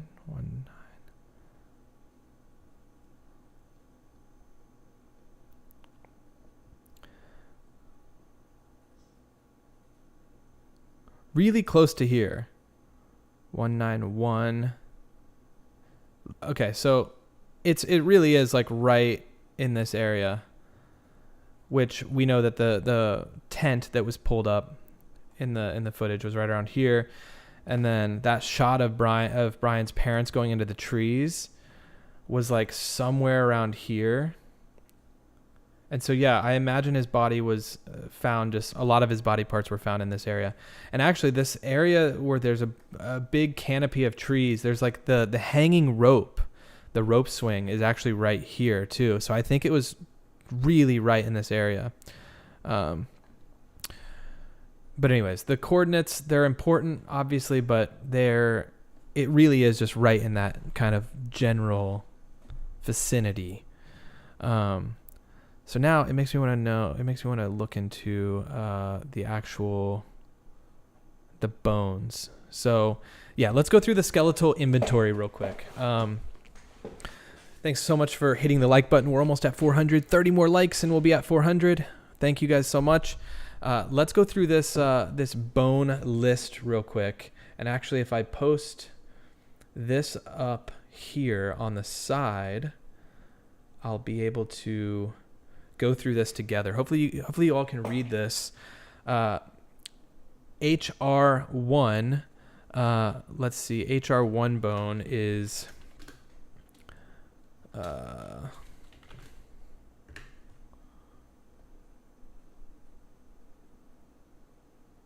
hold on one sec. Right and left. Oh, so this is, I don't know what the HR1 would be, but right and left maxilla and the right and left palatine bones initially examined with 9 teeth. So the maxilla is right here. Oh, Karen, really enjoying this live stream, Aaron. It's getting late here in the UK, so I may fade away soon. Loving it so far. Well, Karen, thanks so much for being here. Yeah, sorry, it's one of those things. It's so hard to like determine when to do live streams because I know that there's so many people. I have people in Austria and different parts of the UK, also people in like Australia. So it's so tough, but thank you for being able to be in here for the time being and enjoy your sleep. Happy Valentine's Day. And thank you so much for the $5 super chat. Thanks again, Karen. Really appreciate it. Have a great evening. Okay, anyways, so we've got these bones. So these are all like, what's the palatine bone? So this is what we're talking about, parts of the skull. The mandible, which is part of the jaw, right here we can see, with 15 teeth. Can you imagine? Like, that's part of this that's so interesting is like the theories that people were telling me in my live stream when this all happened, with the idea of there being a dentist in the family, in the Laundrie family. Some people were telling me, like, they were sending me emails like, he went and got a tooth pulled, you know, or he got a couple teeth pulled, and they left him there next to those items. And like, that's suspicious, right? And I know that there were some people talking about jaw. It's like some people even emailed me and went as far as saying like that he probably got part of his jaw like surgically like removed, and that dentist would have been able to do that. This is so different because we're talking 15 teeth, right? 15 teeth along with the mandible. So it's like a jaw and a lot of the teeth, you know, you're not going to get that removed to just plant and then still go out in hiding. So it's like, come on, like, you know, it's tough. Also, to those, like I said earlier, to those who know more about anatomy, I took an anatomy and physiology class in my senior year, and it was like, you know, I forgot about all this stuff. So if I'm, like I said, mispronouncing any of these names, bear with me. Left sphenoid with bone with portion of temporal bone fragmented. So yeah, that's going to be like the temporal bone, your temple. So once again, part of the upper part of the skull. Sphenoid. I'm not seeing that on here.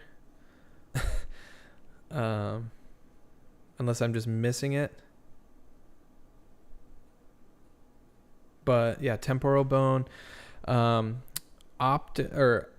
Occipital cranial piece with some left parietal bone attached. Okay, so parts of the skull. So here's the parietal bone. I'm so sorry. Anyways, parts of the skull, cranial piece with portions of the left frontal bone fragment with some partial left and right. I mean, we're talking, once again, lots of like frontal skull parts of the bone, you know, parts of the skull bones, frontal bone fragment, portion of frontal bone with left bone attached. So yeah, left scapula. Okay, so now we're getting down into like shoulder blade, rib type areas. Yeah, so scapula would be like shoulder blade. So they found left scapula, clavicle as well. So yeah, like up here. So they found the left side of the shoulder bones and the collarbone kind of area. Metacarpal. Oh, is that? Where's the metacarpal? That's like fingers, isn't it? Yeah, fingers. Metacarpal. I remember things being called phalanges. I don't know if that was fingers. So yeah, parts of the hand. I mean, guys, we could go through this obviously in great detail, and I could like really identify some of these bones and locations. But all that being said, this is the list of the skeletal inventory, okay? And we're talking lots of bones, fingers, parts of the skull. Obviously, the skull being partial, they were able to kind of put that together to identify the cause of death. But this gives us a lot of content. I mean, look at this list. Oh my goodness, we're not even a quarter of the way through the list. We've got ribs. We've got single right rib, first right rib, two other right ribs, and the manubrium sternum. So we've got the sternum being like under here, I believe. Oh, I mean, I know the sternum's right here, but the actual part they're talking about, I assume is part of that. Single right ribs, intermediate hand, phalanx.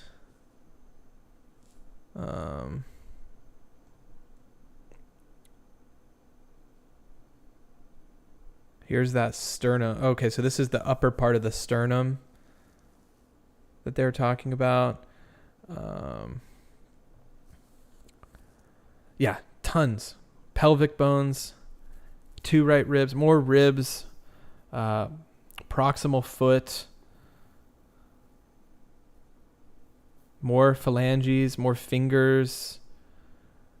Guys, this is tough, obviously, to read through. EM just said that's a lot of bones recovered. Absolutely. I don't need to necessarily go through everything. Metatarsal, right femur. I mean, these are big bones now. The femur, that's like one of the biggest bones in your body, if not the biggest. These are their femurs right here, or your thigh bones. Also, I think really incredibly strong too. Ray, I'm late, so going back to the start, but hi Ray, thanks for being here. Really appreciate it. So yeah, I don't know the exact amount of bones, but we're talking a list of, I mean, this looks like a list of 3, 4, 5, 6, 7, 8, 9, 10, 11, 12, 13, 14, 15, 16, 17, 18, 19. Oh, it's listed here. 19, 84, 103. And we're looking at like fragments, right? So I don't know if this is 103 different bones or different fragments of different, like they're talking about different cranial fragments, right? So regardless, we're talking about probably like half of the overall bone count of a human body was discovered. So that's where I was getting at earlier in saying there are likely pieces of Brian Laundrie that were never discovered, whether they were eaten and by an animal, and then obviously that animal moved to a different part of the reserve, and then nature did its thing, and then Brian is now in a different part of the reserve. Obviously, like I said, decomp, whatever happens with bones over the course of like a long period of time, depending on if they're like consumed. I mean, there's so many different things. It's wild to think that it's like you could probably go there right now and maybe find something. Jennifer says, Aaron, it really didn't rain that much here during that time. I live 10 minutes from there. Oh, interesting. Okay. I mean, we could go back and see there. WFLA, there was quite a bit of rain in some of their initial search videos though. That's the thing. I'll pull this up real quick. I mean, you could definitely see quite a bit of water. Misty says, such a sad case. Rose said he was controlling, heard voices in his head. If only Gabby had left him. If only they never took that van trip. And if only the police stop in the Moab police stop had been different, right? Anyway, so real quick, to your point, Jennifer, we're seeing a lot more water here than when they found him on October 20th. Okay, so this is from, this is from September 27th, so almost a month before they found Brian. And this is what I want to clear up with a lot of people. This is a substantial amount of water compared to the helicopter footage. And I went over this in previous videos. I have a playlist of the Brian Laundrie coverage, Gabby Petito coverage that I've done in the past several months. Please go back and look at some of those water level videos, because even like this, what they're zooming in on, this is like so much more. This is a lot more water than what ended up being there, or that was there when they ended up finding him. So even if it didn't rain a ton around that time, it was definitely a lot less in October when they found him. So the water had receded. And if you're from Florida, you know, Jennifer, that rain can, even if it's not raining a lot, from previous rains, even a couple weeks prior, water can definitely pool up. Misty Rose says, Casey, no, he is in New York. Casey, didn't the Laundries have a relative in the... Oh, okay. That's in the... I gotcha. Okay, cool. Well, let's keep going here. So yeah, we just went through obviously the bone count the skeletal inventory. And I think that says a lot. There are 28% of you that that this information does not convince you that Brian Laundrie is actually dead. And I'm going to end that poll there. Thank you guys for voting on that. Thank you to the people who have gotten us to over 400 likes on the stream. We're going to be wrapping up the stream here. Like I said, I'm going to link this, or I have linked this report, this public release, down in the description. If you don't see it, you may have to refresh the stream to be able to click that link, because I added it in during the live stream. I'm not going through all 47 pages, but I did cover what I wanted to cover in this, and that was talking about the amount of bones that were found. And we could take 3 or 4 hours to go through every bit of information on this, but I'm just not going to do that. I'm sure that they checked for drugs in his system, things like, well, actually, no, because it sounded like it was all bones. So it would have been almost impossible to determine whether drugs were in his system and things like that. I was going to say, there's definitely details that were left out. And it looks like images were removed from this public release, or they're blocked. Wow, that would have been interesting to see the images of the area that they took. Photograph depicting the remains associated with medical examiner. Okay, in an anatomical position. Okay, so these are after they had received the remains. Interesting. Sandy, Aaron, I got my mug. I got the white one, and I love it. Oh my gosh, thank you so much, Sandy. Really appreciate that. Also, thank you, Alicia, for linking this document as well in the chat. Thank you so much, Sandy. I really appreciate you supporting and getting a mug.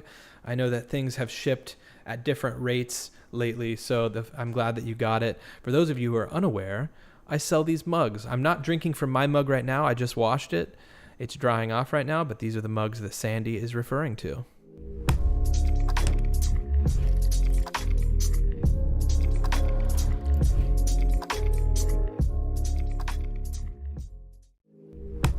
Sandy got a white one. That is the green one, but thank you so much, Sandy.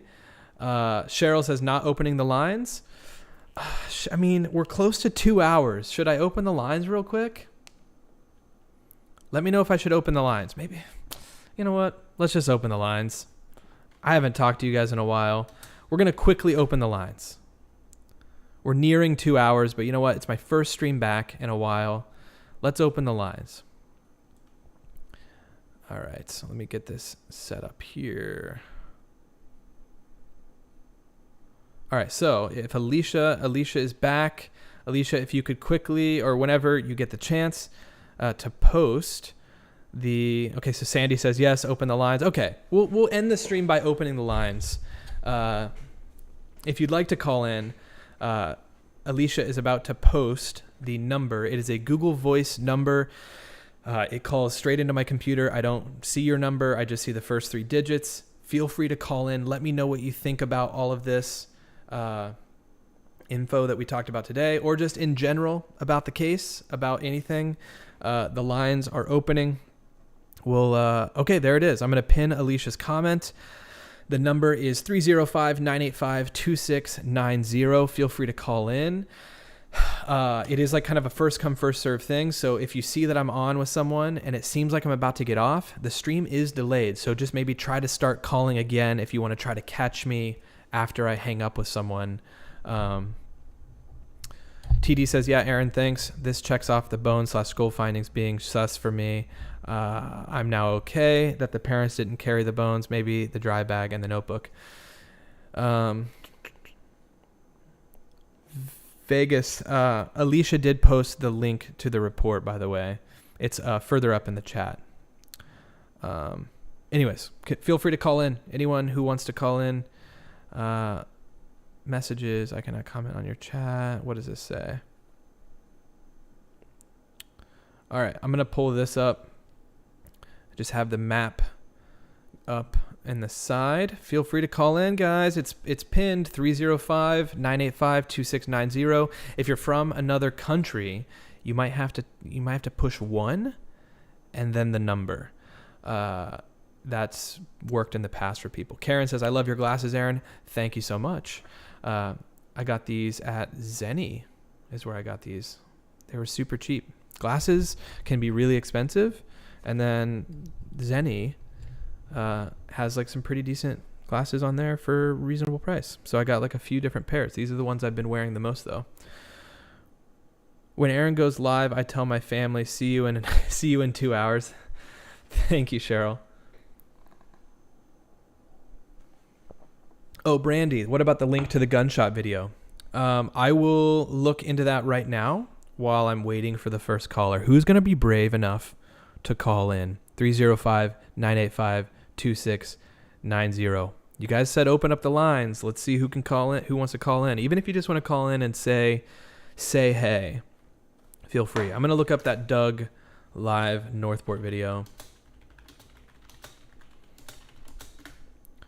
See if I can find, yeah, here we go. Who was it that asked about that?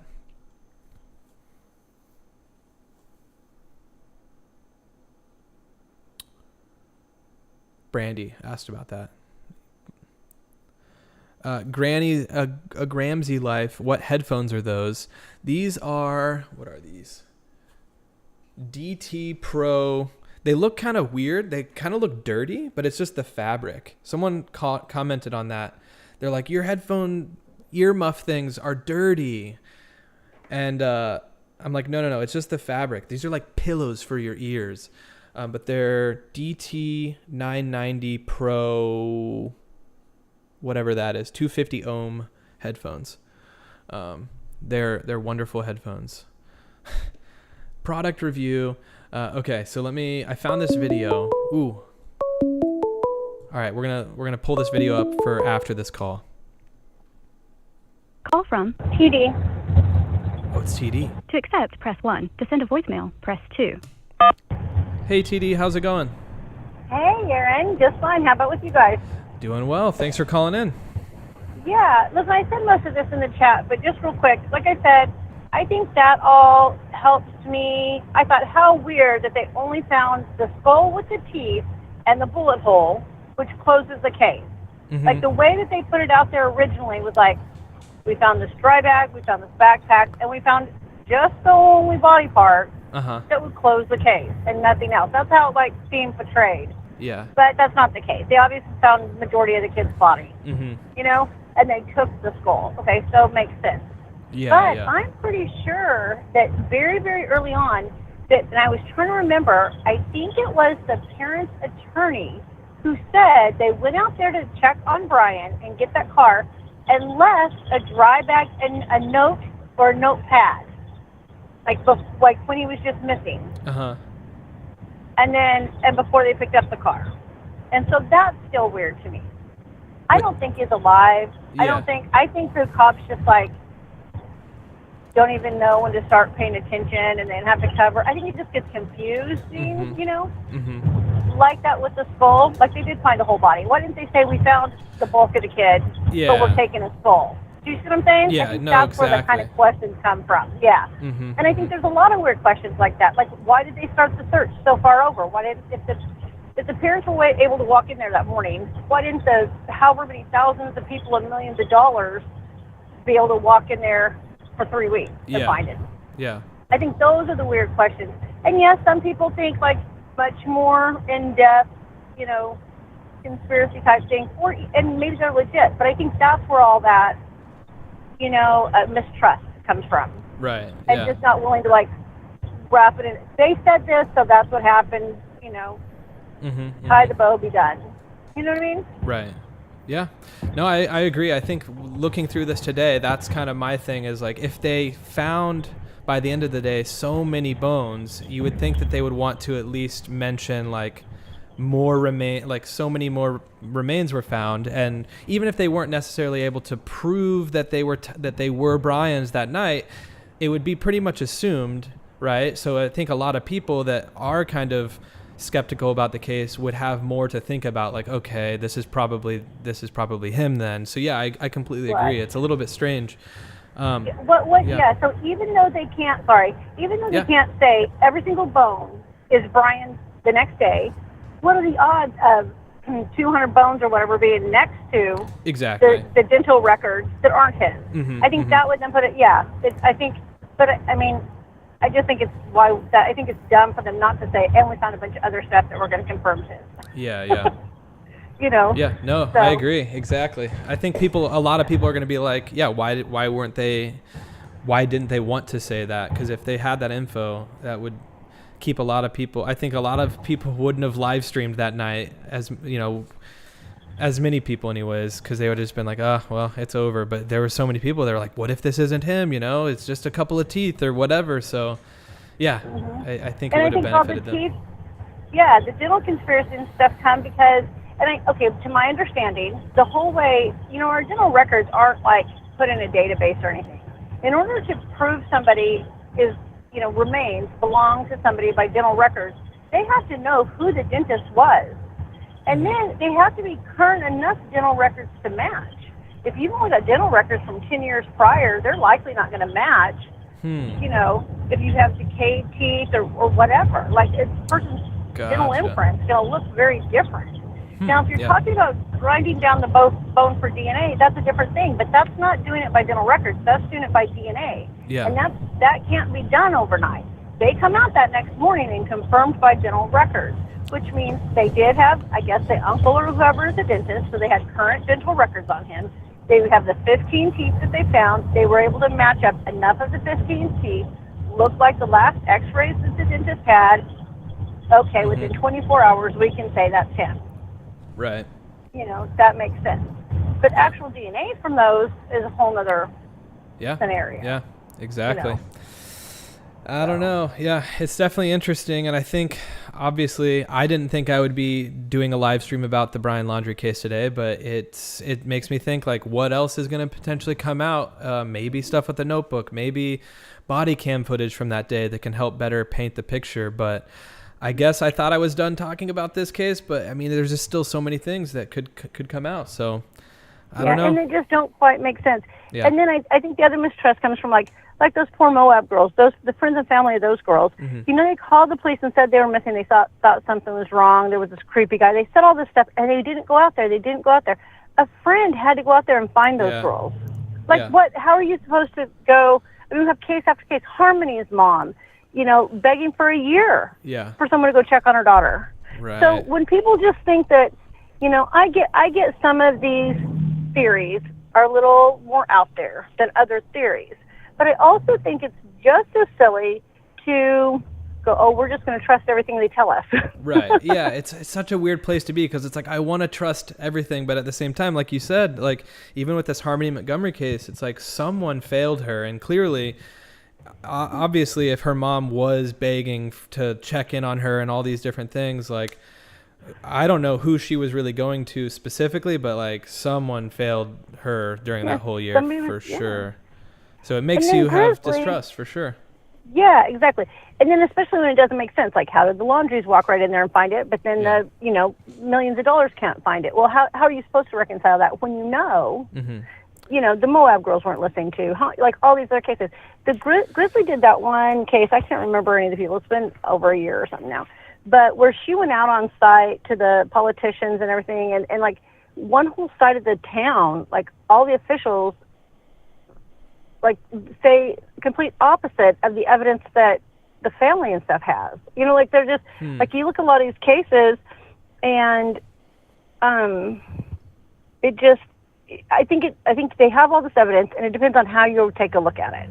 Right. How you're framing it, how they want to frame it, and so it makes such opposing views. But a lot of times, the people, the non-official people, wind up being right. I mean, a lot of times they're not. We look at what's this other case going on right now with the dad's arrested and the little boy's missing.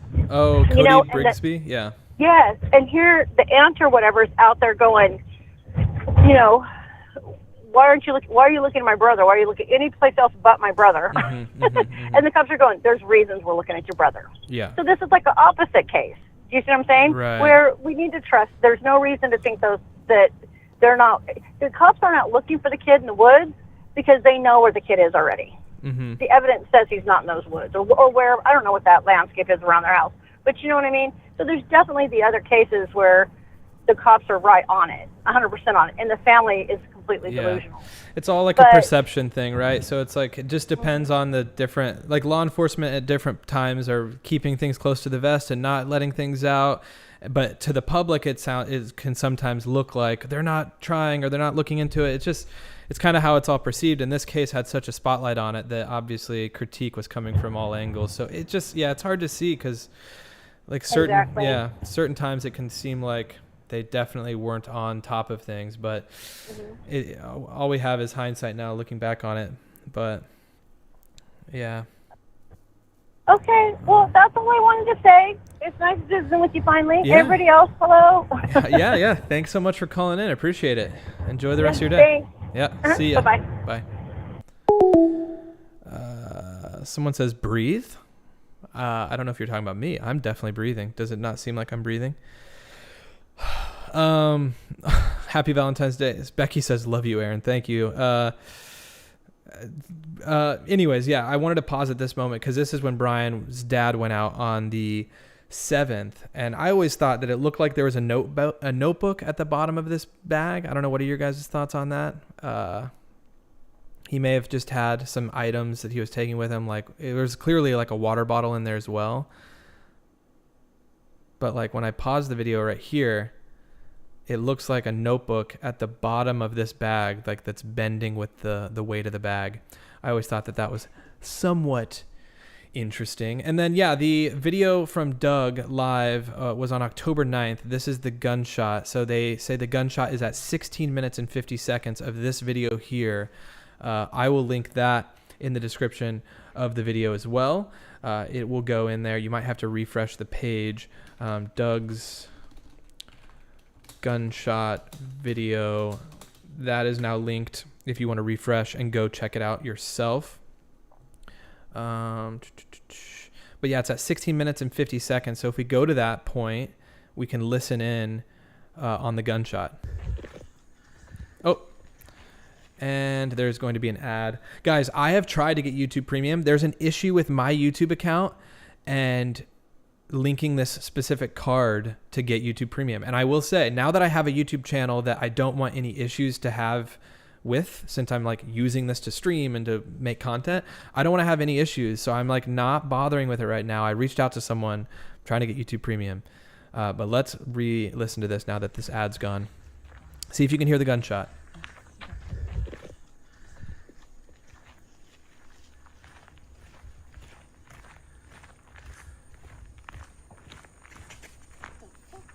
Okay, so that was it. Let me move the volume up a little. It's not quite at 16:15. That was it.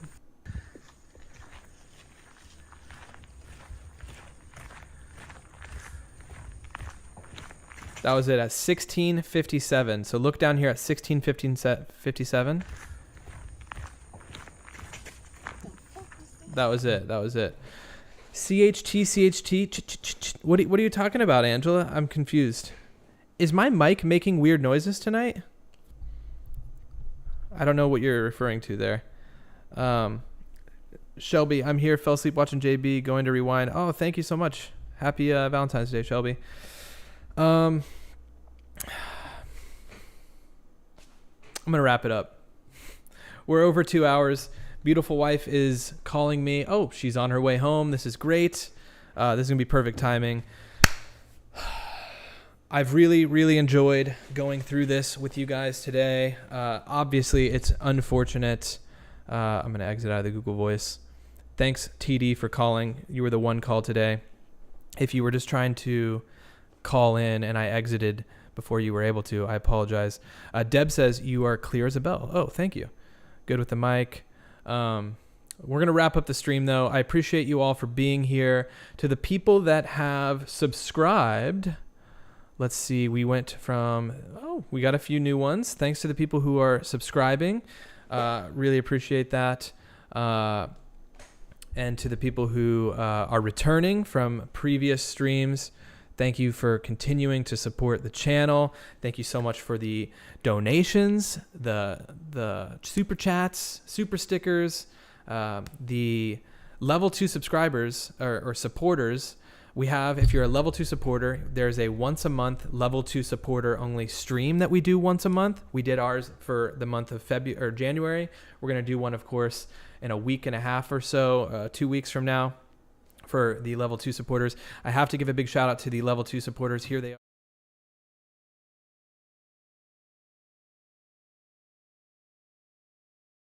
That is the level 2 supporters. My mic wasn't on for that. I messed that up. But those were the current level 2 supporters. Thank you to those who are supporting the channel, even just by watching, liking, subscribing. All of that is super appreciated. Big love in the chat to Alicia. So everyone give a shout out to Alicia for being the mod. She has been in and out throughout today. Just moderating some things, making sure everything's good. But the beauty of this community that we have here is that most of the time, it's a pretty relaxed group of people, and we keep it pretty low key, pretty respectful in here. Some of the times, you know, not so much. But then again, some of these topics that we talk about are a little controversial, and everyone has their own opinion. But everyone, for the most part, keeps it pretty classy, and I appreciate that. So Alicia's job is sometimes pretty easy, but it's still she does a great job with that. And occasionally there are trolls. So thank you, Alicia. Sandy, Dawn, thank you. Have a great night with wifey. Yes, I will. Angela, thank you. EM, happy Valentine's Day. Yeah, happy Valentine's Day to everyone. Darla, thank you for being here. Asarina, Misty, Sandy, everyone buy a mug. Annie, JTube, thanks again. KC, help is on the way. Cheryl, Angela. Oh, the sound you are making when you're looking things up. Oh, I make those noises. You're so right. Angela calling me out. I know those noises. I definitely make those. Mary, you hope you know your wife have a happy Valentine's Day. Yeah, I made my wife a really cool card. Actually, Alicia, the mod, sent me the idea. I like to do homemade cards, but this is a good one, and it has to do with maps, which is kind of cool. So I'm excited to give that to her. But anyways, Joyce, goodbye. JTube, everyone. All right, I could sit here and just chat with you guys all night.